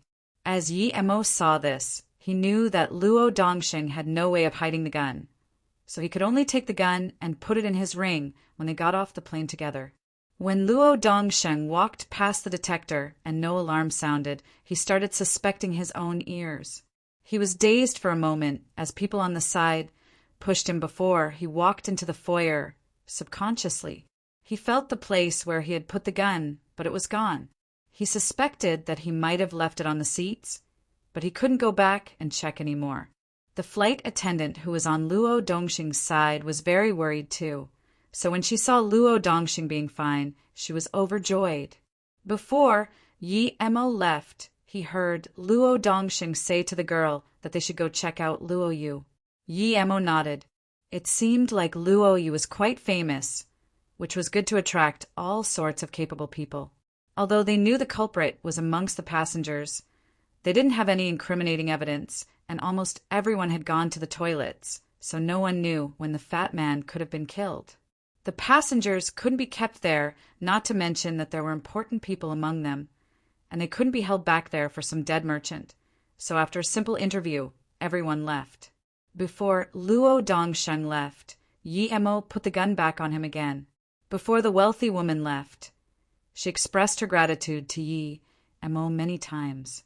Although she hadn't been cured yet, she could tell from Yi Emo's eyes that Yi Emo hadn't scammed her, yet that young girl was getting more and more impatient. Due to Meng Jiushan's case popping up suddenly, Yi Emo had to go to the Meng family to see the bitter 10 years. Hence, he followed Meng Jiushan to their house. The Meng family had been in the Huzhong province in the past, but they moved to Hong Kong during the Cultural Revolution. After Luo Dongsheng and that flight attendant left the airport, they took a taxi to Hong Kong Miaopu. Although it was very chaotic there, that was where the housing was the cheapest. After getting off the taxi, it was already 10 p.m., and the flight attendant asked, "Dongsheng, how is your pistol not found? I was so worried. Luckily, you actually had a way to hide your gun." Luo Dongsheng was very worried and said immediately, "Ingzi, it's best if we leave this place as soon as possible. Come with me to Luoyu. I heard that the city lord of Luoyu is very powerful. We can go there." Luoyu is open to the world now, and they need all sorts of capable people to go and welcome Chinese settlers. Why? Didn't you say we would go after finishing up everything here? Besides, I still want to get my end-of-the-year bonus, Xingzi said. Luo Dongxing shook his head and said, "I suspect they might know I was the culprit by now, because I might have left the pistol on the seats." "What?" Ingzi's face changed drastically. If the pistol was left on the seats, then they would be caught through the fingerprints for sure. Suddenly, Luo Dongxing felt his pockets and said in a daze, "At the checkpoint, I searched many times through my pockets, yet I didn't find it on me. So why did it suddenly appear now?" Ingzi said, "Could it be that you were too nervous and didn't feel it?" Luo Dongxing shook his head. "There's no way. It's not like it's just some piece of cloth. Furthermore, the detector would have detected it." The two looked at each other for a long time before saying at the same time, "Someone is helping us." "Dongsheng, let's go to Luoyu. I don't want to live here anyway. I want to live a peaceful life." Ingzi suddenly made up her mind. "Okay, let's go to Luoyu." Luo Dongxing also made up his mind. At the same time, in a 5-star hotel in Hong Kong, that wealthy lady was holding her charm with an absent mind. Her young daughter carefully went outside, calling back home to tell about the card scam and request for the card to be frozen. "Mom, I already told you, don't believe this. A charm thingy should be able to cure you? Is that possible? The U.S. hospitals all agreed you should stay there for extended diagnosis. We should go back to the U.S. after we deal with the family business," the young girl said. She was still not happy about her mom being tricked and still refusing to listen to her.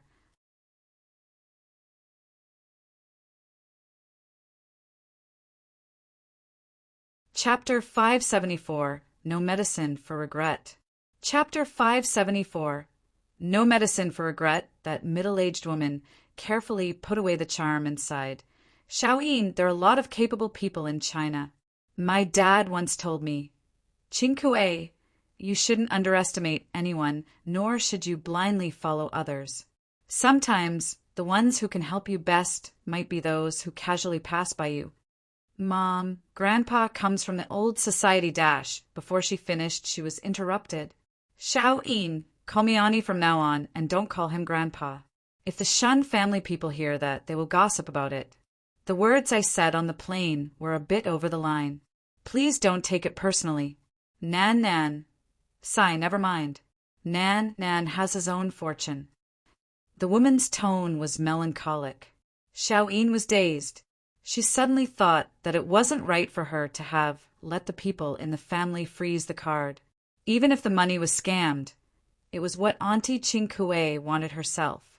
Sensing the sadness in the woman, Xiaoyin suddenly said, "Mom, you'll always be my mom in my heart." I'll call you Auntie in front of others from now on, though. Don't worry, we'll go back home and prepare a bit, but then we'll go to the U.S. for treatment. I believe you can get better for sure. As for Nan, don't worry, I can take care of him." The middle-aged woman waved her hand. After a long pause, she said, "No matter whether I get better or not this time, I won't go back for treatment anymore. Nan is also a part of the Shin family, so he can stay there. But I've clearly been in the mortal world for too long. I shouldn't keep thinking about these things." "Mom, you dash!" Xiao-yin looked at the middle-aged woman and saw how strong her decision to become a nun was. The middle-aged woman didn't talk for a while and fell into silence. "Arg!" Xiao-yin suddenly screamed and fell to the ground. "What's wrong, Xiao-yin?" The middle-aged woman woke up from her reverie and quickly helped Xiao-yin up. "My stomach hurts so much!" Xiao-yin screamed. At that moment, both the middle-aged woman and Xiao-yin seemed to remember something, and they looked at the clock on the wall at the same time. It was 12 a.m., midnight. The young doctor on the plane had said that her stomach would be hurting for 2 hours. "I'll call a doctor." The middle-aged woman saw the young girl rolling on the bed in pain and was very worried. "No, Mom," Xiao-yin pulled her mother's hand. "That person said it would only go on for 2 hours. I should be fine after 2 hours. We'll see tomorrow." The middle-aged woman believed Yi Mo's words, and Xiao-yin's current situation proved that the young man's words were right. Wasn't he a magical doctor? She sighed. If Xiao-yin hadn't treated him like that, then perhaps he could have saved her this pain. Xiao-yin felt her pain get better and asked, "Mom, could it be that he purposely made my stomach hurt?" "Xiao-yin, don't say that. That young magical doctor didn't even touch you. How could he make your stomach hurt?" The middle-aged woman was clearly a bit unhappy. "Yes, Mom, I know. I truly hope he is as capable as this makes him seem. Maybe you can really get better, dash." Suddenly, she stopped.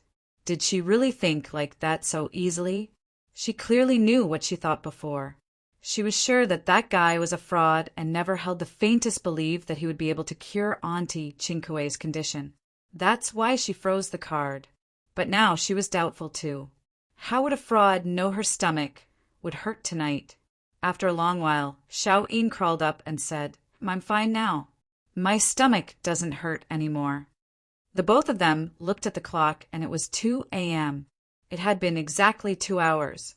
"Mom," the young girl called out. The two looked at each other for a long while without speaking. Everything that young man said was confirmed. If it was just a guess, then his luck was too absurd.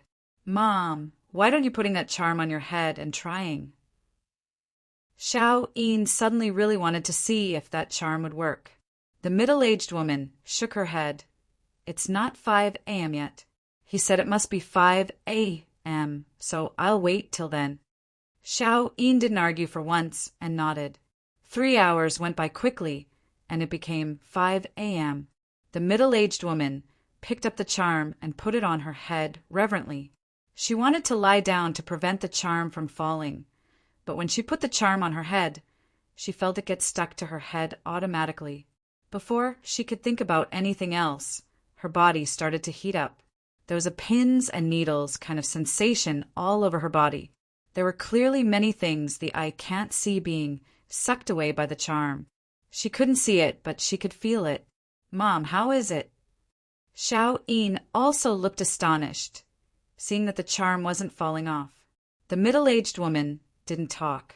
She felt a lazy, warm sensation all over her body, and she didn't want to talk.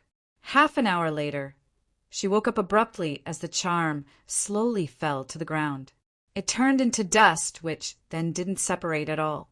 As the middle-aged woman witnessed that, she suddenly teared up. No one knew better than her that her condition had truly been cured. In a short 30 minutes, some magical charm had cured her. After standing shocked for a while, the middle-aged woman took out a handkerchief and carefully wrapped the dust. The doctor had said it would be very poisonous and that it had to be dealt with carefully. "Mom, it really turned into dust. Is it dash? Xiao Yin looked at the middle-aged woman in disbelief. She could feel her worldview get shattered. She remembered that young man's words. If I say that one charm I draw can instantly cure a person who has been in a vegetable-like state for many years, would you believe me? If I say that your stomach will hurt for 2 hours after we arrive, will you believe me? Funnily enough, her stomach really had hurt, and the charm did turn into dust. That magical Dr. M.O., he's a real master. He could cure my disease in half an hour, but the money I gave him isn't even 10% of the value of this treatment, Qin Kuei said. Xiao Yin just murmured to herself. It actually worked. Actually Ward dash suddenly, she said desperately. Mom, he said he could cure even vegetable like people with charms. Great uncle has been dash. Before Xiao Yin finished, the middle-aged woman shook her head. You can't meet such masters whenever you want, Xiao Yin. Sigh dash at this moment. She suddenly realized why Auntie Qin Kuei had called it luck amongst luck to be able to see Meng Jushan. It had been even greater luck to meet that magical doctor. Yet she didn't even ask him for a charm, and instead she called him a fraud. She suddenly thought of the card. If that doctor went to withdraw money and found the card frozen, what would he think? He must think the real fraud is Auntie Qin Kuei. Thinking about this, the young girl really regretted. Hong Kong Meng Mountain Villa. This villa was more famous than even the M.O. family's half-mountain mansion, due to the Meng family being renowned as one of the 3 great Chinese feng shui families. There are countless people wanting to ask Master Meng to look at feng shui or tell their fortune. But only those very significant people could actually invite him. Each time, they would treat him with the highest respect they could. Yet today, Master Meng was carefully accompanying a young man in the Meng family mountain villa.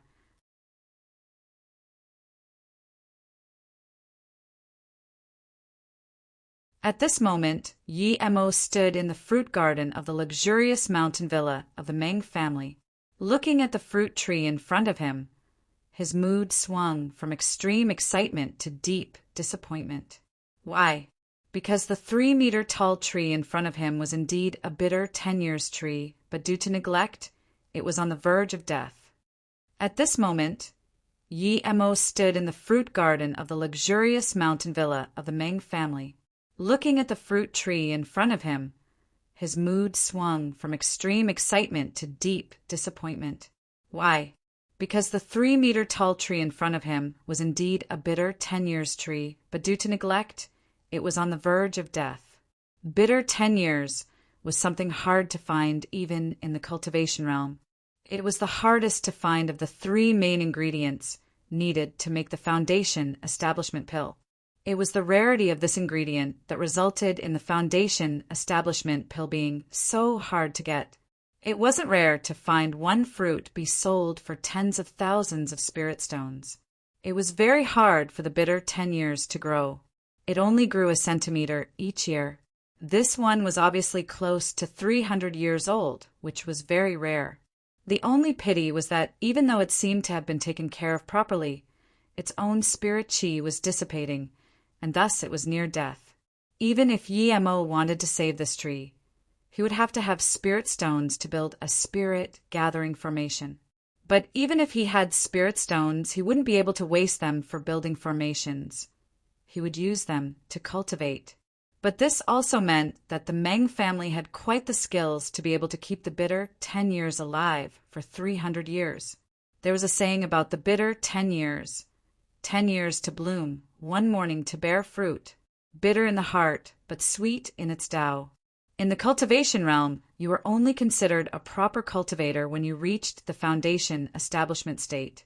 If one wanted to reach the foundation establishment state, the bitter 10 years was a must. Dr. M.O.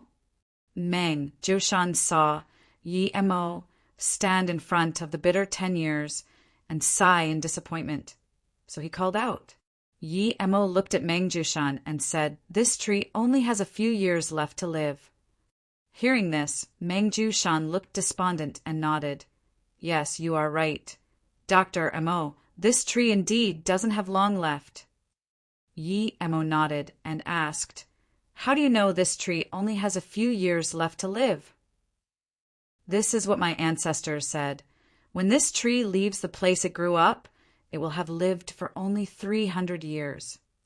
There's only a few years left until those 300 years. Meng Jiushan felt sad.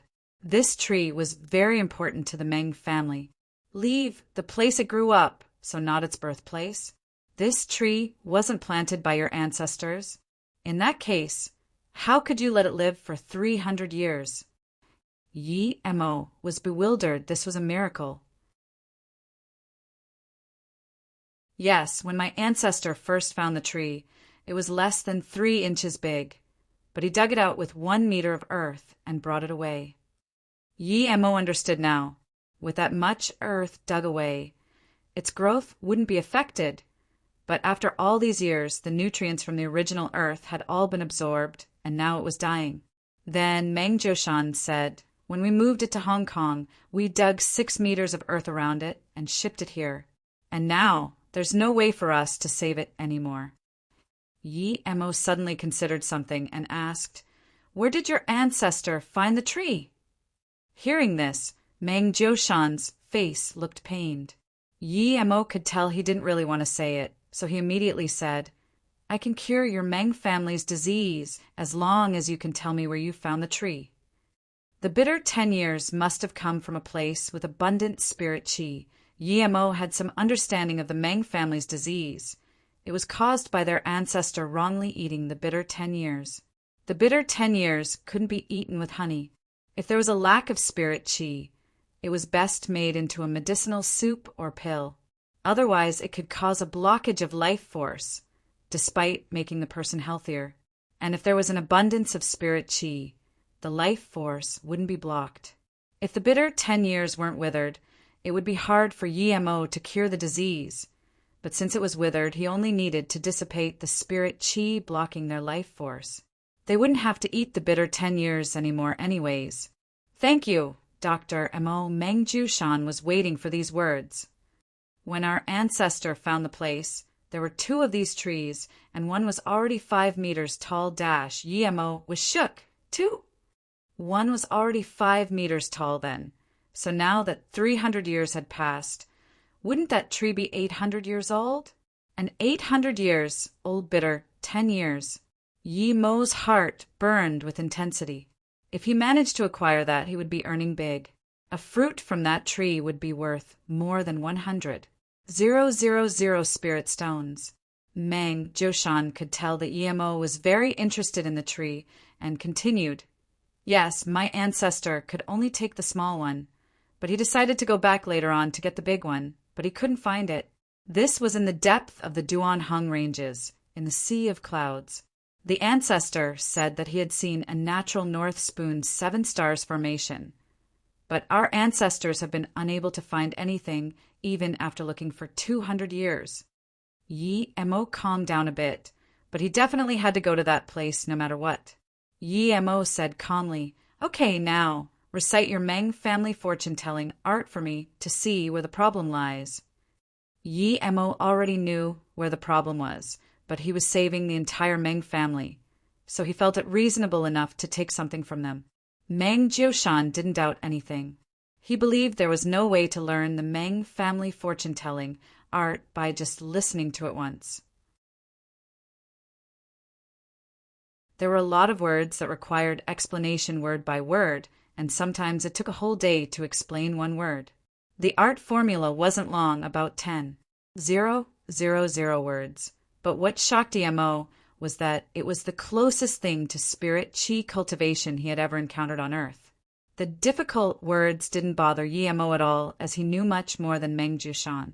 This art gave Yi Mo much more inspiration than the book he had seen at the 9 Moon Sect. He had understood a lot from it, and if he went back into solitary training now, he would even be able to have some breakthrough. The trip had not been a waste of time. Okay, I understand now. Call all the male members of your family over. I'll remove this disease for you. Because the tree couldn't live anymore anyway, Yi Mo didn't tell them to stop eating the fruits. Meng Jiushan rejoiced that Yi Mo was willing to help. There weren't that many males in their family, only 6, so Yemo didn't require much time to dispel the condensed spirit qi inside of them. As for the women in the Meng family, Yemo gave the family a recipe for making some medicine for that. Eventually, Meng Jioshan took out a check with a huge sum on it, but Yemo rejected. Although it was a lot of money, it was nothing to Yemo. Moreover, he had already acquired quite a lot from Meng Jioshan.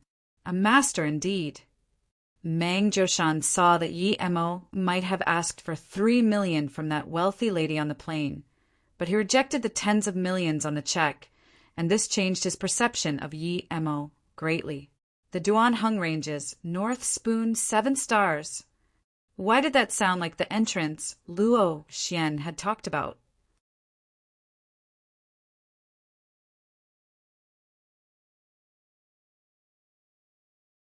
Jing City. This place wasn't far from North Korea, at the borderline of China. Even though it wasn't winter, Chinese New Year had just passed, but there was still a lot of snow. Jing City. This place wasn't far from North Korea, at the borderline of China. Even though it wasn't winter, Chinese New Year had just passed, but there was still a lot of snow.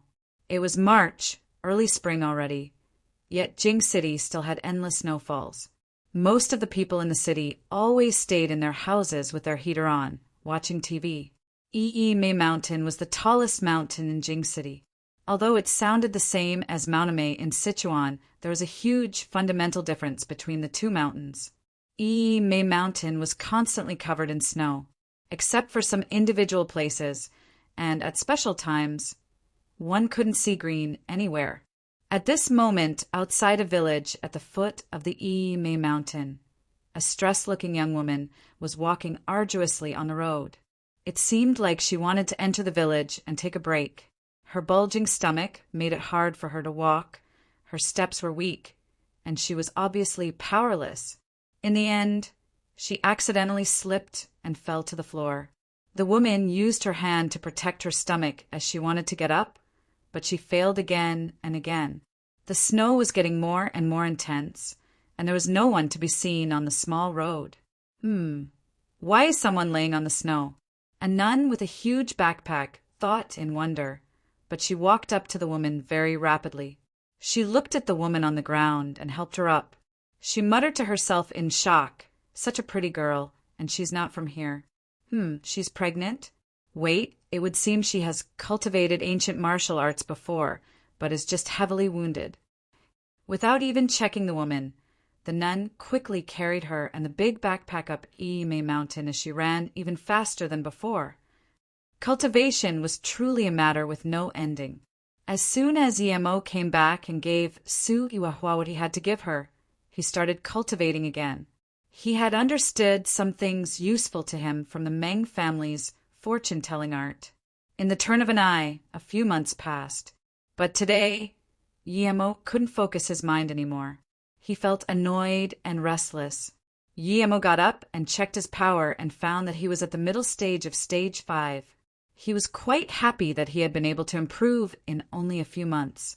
After Yemo came out, Su Iwahua, Su Ping and company quickly came.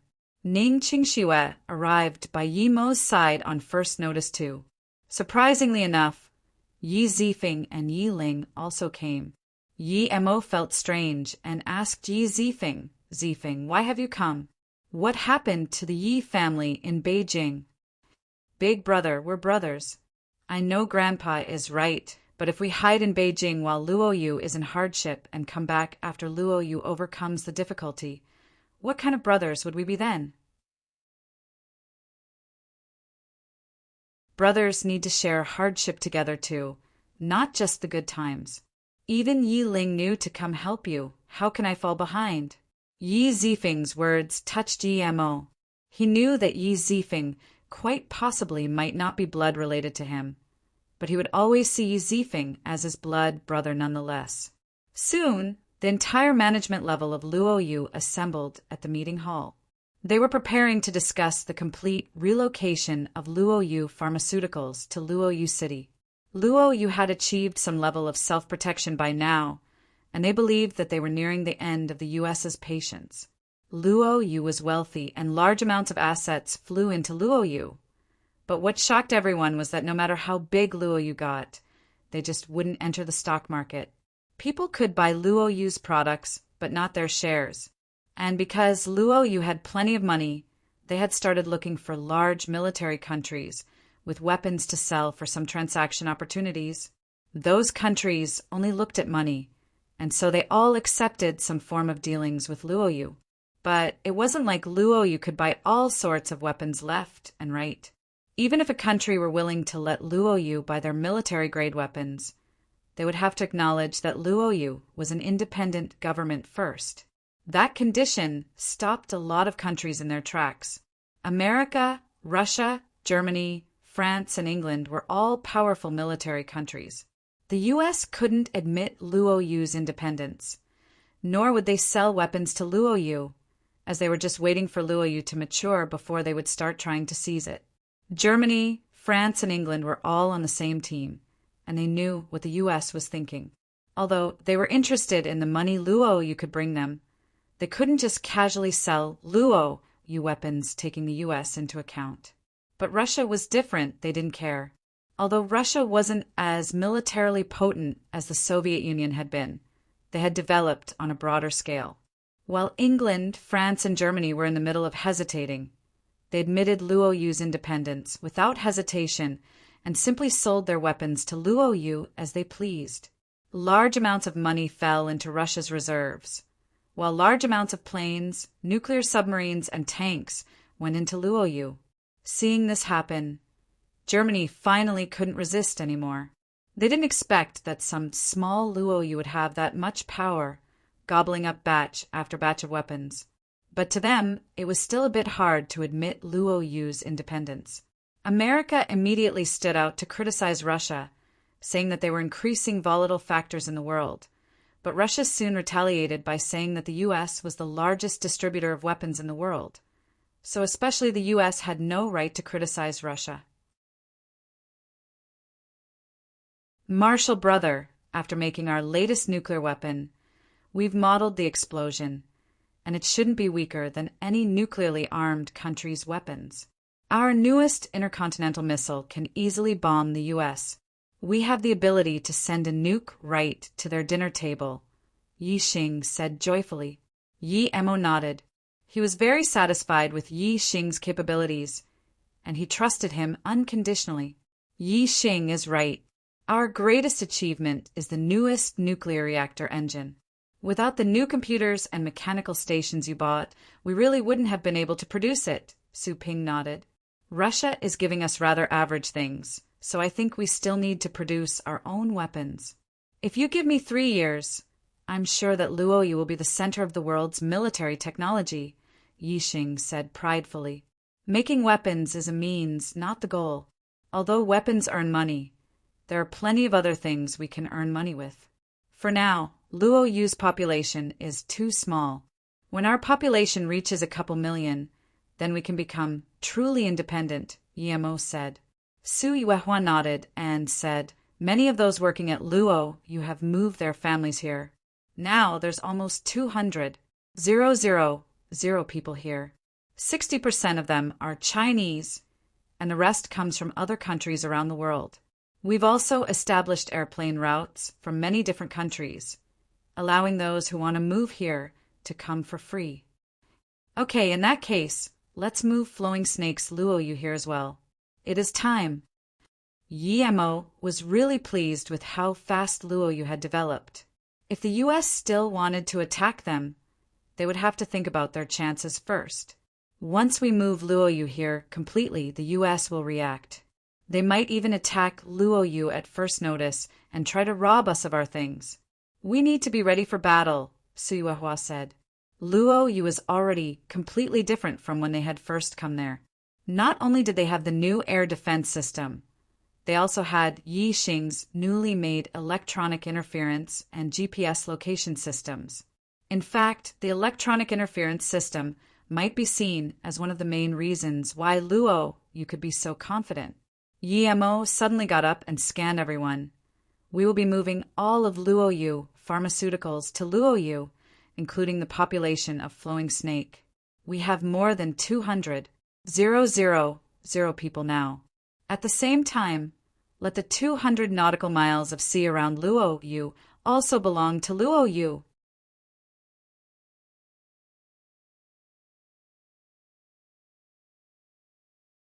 Su Iwahua commented worriedly. The Commonwealth Sea laws state that the regional sea of a nation must be no more than 12 nautical miles. Wouldn't we be giving the U.S. a reason to start the war that way? Su Iwahua commented worriedly. The Commonwealth Sea laws state that the regional sea of a nation must be no more than 12 nautical miles. Wouldn't we be giving the U.S. a reason to start the war that way? Yi Mo smiled. We wouldn't be the only ones with a sea region of 200 nautical miles. Many countries have surpassed 200 miles. Luoyu City is special too. We face the sea on 3 sides, so we need to increase our regional sea. Our main military power will be at sea. Besides, even if we don't assume even an inch of a regional sea, they will still start a war anyway. Hence Yemo looked at everyone sitting down. As soon as Luoyu Pharmaceuticals comes to Luoyu City, we will immediately test the nuclear bomb. We need to flash our power in front of the eyes of those who have bad intentions for Luoyu City. I will say now that no matter whether it's on my land or in my regional sea, I am the one who decides things. Yes, that's the spirit. I shall be the first to support you, City Lord. Huang Inian stood up excitedly. Yimo's words had gotten to everyone's hearts. Luoyu didn't have their own plane, tank, or gun production line. Instead, their first production line was a ship production line. The first product made there was their own carrier ship. This was a nuclear-powered carrier ship Yixing had designed in northern sand. Of course, we have the latest air defense system and electrical interference and positioning systems. Now they can come anytime they want, Yixing said satisfyingly. Yi Mo stopped Yixing. Although we have made great progress in some areas, our overall military power is still far below that of the U.S. We're no match for them yet, but we merely need to have the capability to threaten them and make them have some concerns. The situation is such that we shouldn't start a conflict, at least not yet. We don't have the necessary power yet. Su Iwahua nodded. We're just able to compare our trump card with the mere superficial, openly visible portion of their power. Who knows what greater cards they have hidden? So I agree with City Lord's opinion. We're far from a match for the U.S. at the moment, not to mention that they have a lot of allies. If we were to fight, most parties would be helping them. We'll definitely fight sooner or later, but we don't know what the fight is going to be like. Right now, a few of our medical factories are making money, but once we start fighting, the costs will be huge.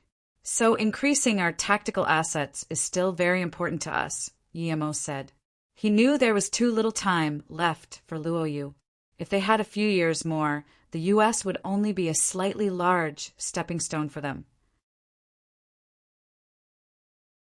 Zhang, Jayan continued, we have stored quite some food already and large amounts of usable factories. A lot of foreign factories, too, have started operation. We just haven't reached an appropriate scale in the agriculture department yet. Yi Mo waved his hand. Food is a crucial tactical asset. We must prepare plenty.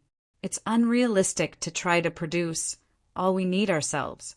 We're spending quite some resources on the upcoming war, and we don't have enough people. So once we start the war, we need to think of ways to earn money from and during it.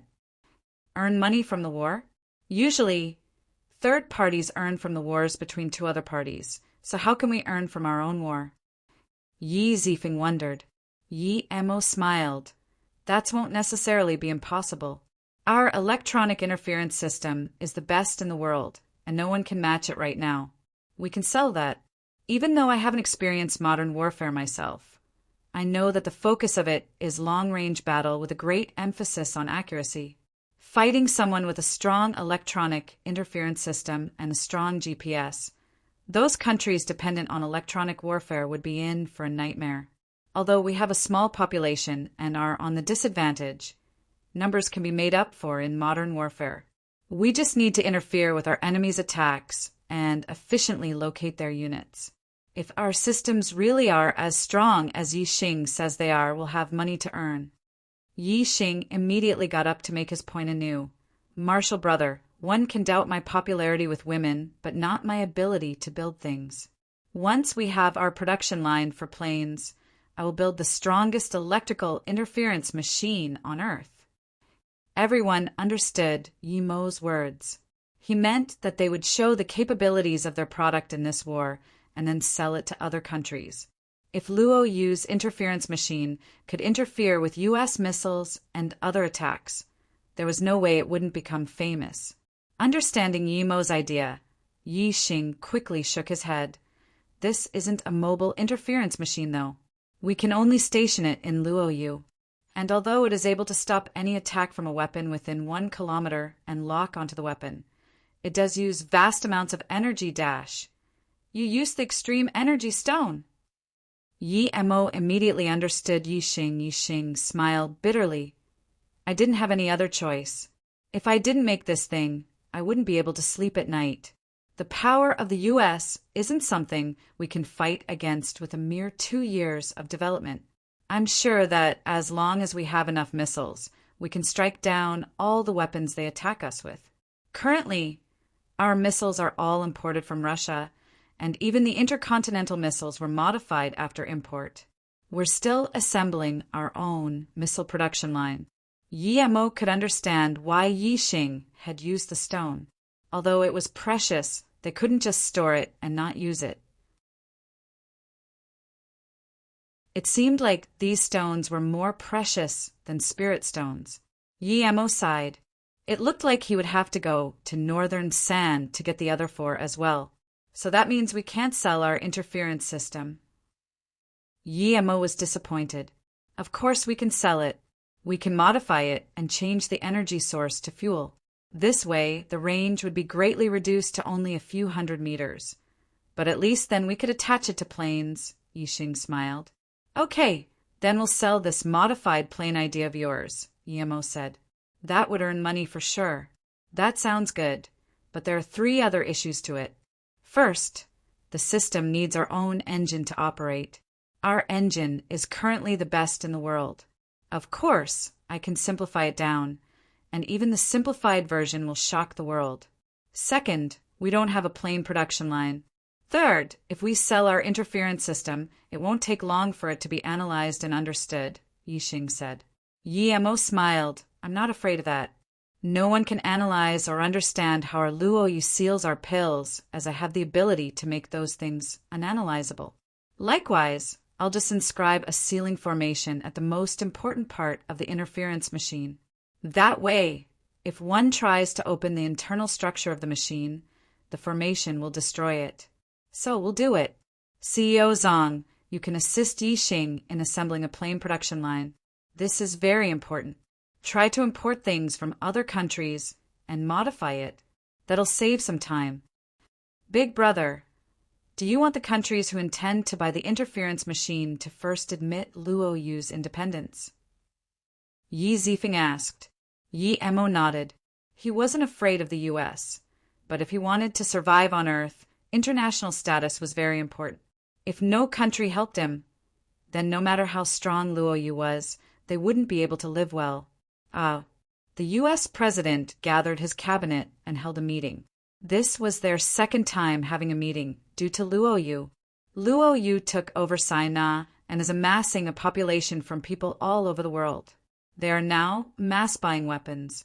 I think that if we weren't so far away from them, their Russian missiles would already be at our feet.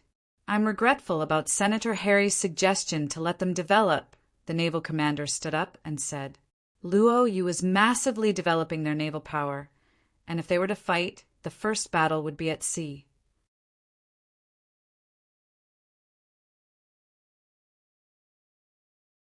I think General Derrick is right. We shouldn't have let Luo Yu develop. We should have attacked Sinai at first notice. I think that now our main task is to attack and take back what is ours, the Minister of Defense said. I think General Derrick is right. We shouldn't have let Luo Yu develop. We should have attacked Sinai at first notice. I think that now our main task is to attack and take back what is ours, the Minister of Defense said. Harry frowned and didn't say anything, but the person next to him did. Harry's decision was right at the time.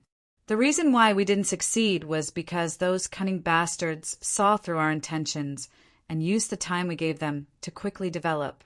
That's what caused the situation we have today. He's right. I knew a lot of people would see through what we were planning. But I didn't expect the merchants from Luoyu to be able to see through it. This was my error. Since they already know about our plan, I don't think we need to keep waiting. I suggest we take action immediately, Harry said. I agree. Sinai has countless treasures, including the new element we found. I suggest we immediately take military action and take back Sinai and kick those criminals out. That place doesn't belong to them. Have we been planning for it for decades, only for them to silently take it away? Someone else said. 80% of the people at the meeting agreed to immediately declare war on Sinai. The president frowned. It's not that he didn't want war, but there had been another, even bigger discovery. Everyone, I'm also very regretful about Sinai, and this is our fault. But according to the FBI, Luoyu isn't as simple as we thought. Mr. Leo, please explain the situation. The president looked at a fat white man who was the head of the FBI. Usually he didn't come to these meetings, but he did today, which meant that there was indeed important news for everyone. Leo shook his flab and said seriously, 1 year ago we sent 5 people to China to retrieve a certain woman from the plane the Black Sun Empire hijacked. Only she knew about our men on the plane. Yet a year later, we haven't gotten any news from any of them. None of them ever came back. The men we sent were 4 mutants, one of them even being a level 3 lightning mutant. Leo looked around and continued, then we found the Black Star Island the Black Sun Empire abandoned. This seemed like just some private island, yet we found that that place was their main base for technology. On the island, we found a sealed vault. After testing it, we became certain that it had been meant for the storage of gold, but all the gold was gone. We found some of the most advanced technology on the planet in and around the vault, yet still all the gold had been taken away. I'm sure they didn't do it themselves. They wouldn't have to dig underground and break through walls to access their own gold. Leo, you mean that Luoyu did that? Someone asked in shock. Leo nodded and said, yes, we suspect them strongly. That chase from the Pacific to the Indian Ocean also seems to have led to Sinai. The president said very seriously, many of you here might not yet know that we lost more than 4,000 tons of gold from our reserves in one night. And the U.S. banks all lost a few $100 million in one night as well. The hole at the site was very smooth, in exactly the same style as the ones we found in the gold vault at the Black Star Island. What? Our gold reserves have been robbed? The meeting room immediately burst into chaos. If Luoyu really has such a potent weapon, I think it could inflict a huge blow on our Air Force and Navy. Leo said, before it was just a suspicion. We also doubted whether Luoyu could make such a powerful weapon. Perhaps the route of the chase ending close to Sinai was just a coincidence. And although we lost our gold, it didn't have to have been caused by Luoyu. It wouldn't be easy for anyone to ship away that much gold, much less from a heavily secured fortress. I carefully interrogated every troop that guarded the fort, and it's very unlikely that it was an inside job. The hole was supposedly made from the underground, so I checked the earth there, and there was indeed somewhat of a loosened-up path to the outside. The robber might have used a high-tech way of getting in. In any case, our surveillance systems were tricked and our gold stolen. If this technology really belongs to Luoyu, then the weapon that sliced the patrol boat might have been made by them too. If their weapons are that advanced, I think we would be facing a very hard battle. Leo, if the FBI suspects Luoyu, why don't you send people over to investigate? Luoyu is taking in people from all over the world. Don't tell me you can't get in. Perhaps even I can go in. Harold from the NSA was unhappy. Leo knew how Harold felt and said with a bitter smile, "Remember what I said before? Our mutant department sent 5 members to China to take that woman back. And recently we sent 57 people to Sinai. Yet again, none of them came back. Other than a few photos of busy construction works, we got nothing back. Aren't you the so-called most powerful investigation bureau in the world?" one senator scorned. Just as the president wanted to say something, a new report was sent to him. After reading it, he immediately got up. Luo Yu is moving to Sinai, and the citizens from Flowing Snake will also be moving to Sinai. Everyone. Then there's nothing left to say. I suggest we immediately send our mothership and lock Sinai down, the naval commander said. The president obviously agreed, but they still had to make precise battle plans to ensure everything went right. It would be best if the Commonwealth Union could first announce they would investigate Luoyu and then send its army. That would be much better than the U.S. having to send their army straight away. Harry knew what the president wanted and also got up. I agree, but we need to contact Ethiopia and Kenya first so that they seal off Luoyu's retreat on land. I think we should let the Commonwealth Union bring up this battle plan, and then we can form a multinational army. Before we fight, I suggest we tell Luoyu to move out of Sinai first. Of course, there's no way they would. Although I also support going to war if Luoyu really has that weapon of mass destruction, we would be in for some bad luck, someone said. If they really have the capability to produce such a weapon, then we should only seize Sinai even quicker. It'd be a pleasant gift, just like their pills, Harold smiled. Chinese New Year had just passed, when suddenly, in only one night, Flowing Snake returned to being the barren place it had been before. A new round of war broke out in the world. Under the U.S.'s strong requests, the Commonwealth Union gathered a multinational army to kick Luoyu out of Sinai.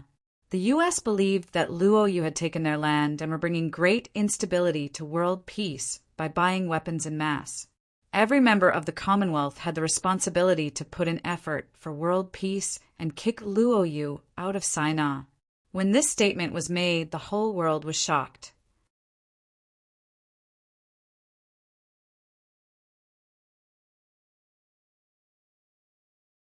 Chapter 579, Luoyu's Stance. Chapter 579. Luoyu's Stance International Federation was an international organization made up of all the countries in the world, with peacekeeping being just one of its functions. When the U.S. proposed to kick Luoyu out of Sinai by force, they didn't expect that the International Federation wouldn't completely pass their proposal. Of the 5 greatest countries, China simply passed on voting, but Russia actually voted contra any military action against Luoyu. As long as there was one vote contra, the proposal couldn't be passed. Like that, the U.S. wouldn't be able to send troops to Sinai blatantly. Russia had only gotten some weapon deals from Luoyu, though. Were they going to get on the U.S.'s bad side for a few $100 million? It wasn't the Cold War period anymore. There was no need to get on the U.S.'s bad side for a mere Luoyu who only had 200,000 inhabitants. The way Russia did things was very strange, but 3 days later, because of the U.S.'s strong request, the International Federation held a vote for the second time. And what surprised everyone was that Russia also passed on voting this time. Like that, U.S. could legitimately send an army to Luoyu. No one knew why the Russians had changed their decision. But that wasn't too important, and a week later, an alliance with the U.S. as the head of it declared war on Luoyu in the name of freedom and democracy. 26 countries and a total of 120,000 troops, with the U.S.'s army forming 90% of it. Most countries hadn't voted and had sent their troops only after being given some special conditions by the U.S. There were 50,000 ground troops, 30,000 Navy Marines, and Air Force counting 10,000 men and 30,000 men's worth of special assault squads. There were 380 tanks, 600 armored vehicles, 350 jets, 200 helicopters, and 70 ships.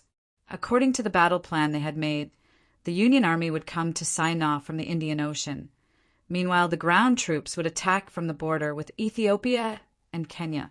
This would result in 2 battlefields and was called the swing tactic. Its purpose was to make the enemy unable to deal with the attacks on both sides and force them to the middle. They wouldn't be able to get away, and so eventually they would have to surrender. The reason why they used this tactic was because the U.S. didn't want any of Luo Yu's high-level technical personnel to escape. Perhaps surrendering without conditions was the best choice of action for Luo Yu. The day the Union Army was mobilized, the greatest betting organization opened a bet for the war. The bet was on how long it would take for the army to take over Sinai. The odds for Luo Yu winning were 1:100. No one believed Luo Yu would win. So even if the odds were 1:1000, no one would bet on Luo Yu. Yet, randomly, a certain piece of news shocked the world. An anonymous person had bet 500 million on Luo Yu winning. This caught the attention of the media and made Luo Yu and this anonymous person a bit more mysterious. What shocked the world even more was Luo Yu's reaction to the war. Luo Yu declared war on the U.S. Su Yuehua said on Luo Yu's news channel that Luo Yu had nuclear power and was going to test their first warhead close to South Africa. If anyone dared attack Luo Yu wouldn't mind using their nuclear weapons. With Luo Yu's declaration, the U.S. grew furious. They didn't expect Luo Yu to grow this troublesome in such a short while. For some stupid extra gains, they had allowed Luo Yu to grow so strong. At the same time, they were also worried. Even if they could blow Luo Yu to pieces, if Luo Yu dropped even one bomb on their country, it would be catastrophic. The U.S. also suspected that Luo Yu's nukes had been supplied by another country, either China or Russia. The whole world was shocked. Some small countries that had also joined the war were scared. They weren't afraid of the U.S. having nukes, but they sure were afraid of Luo Yu having nukes. If they cornered Luo Yu too hard, Luo Yu really might just throw a nuke at them. Even if Luo Yu was eventually annihilated, they wouldn't be able to handle the losses. 9 countries quickly left the Union. The second day, a huge mushroom cloud appeared, and the world was sunk into silence. Another 5 countries left the Union.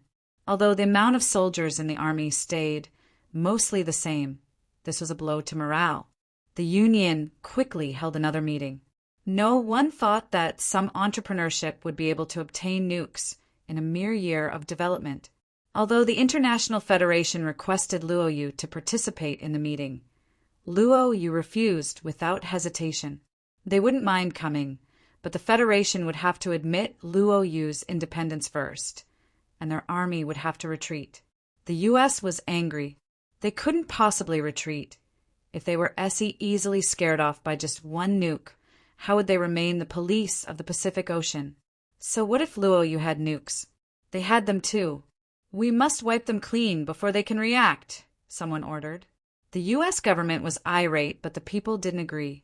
When they found out that Luo Yu had nukes and had the capability to detonate it from far away, a mass protest began. The people didn't agree to sending the army to the other side of the ocean to invade a new country that had nukes and had nothing to do with the U.S. When the International Federation invited Luo Yu to the meeting once more, YMO just sneered. This was just like the battles among sects on Luo Yu continent. When a new sect arose, the other sects would gather together to pressure the new sect. If they couldn't get from it what they wanted, they would just annihilate the new sect. But if they went there and found that the sect leader was absurdly powerful, the pressure tactics would be turned into meet and greets. Power, no matter where, no matter when, was still the most important. YMO's side, he wouldn't even be able to find a peaceful place to live without power. Although Luo Yu requested for the retreat of the Union Army, the order was never made. At the same time, the Union Army undersized lead was in the Indian Ocean already, and it would be half a day before they reached Luo Yu's regional sea. The whole world's attention was gathered on Luo Yu, and by the time it became known that the third meeting had resulted in nothing, the first fleet of the Union Army entered Luoyu Sea. When the first missile was fired at Luoyu, the war began. You're tuning in to the Thunder Spear YouTube channel. Don't forget to subscribe and join us on this journey to catch the most captivating stories.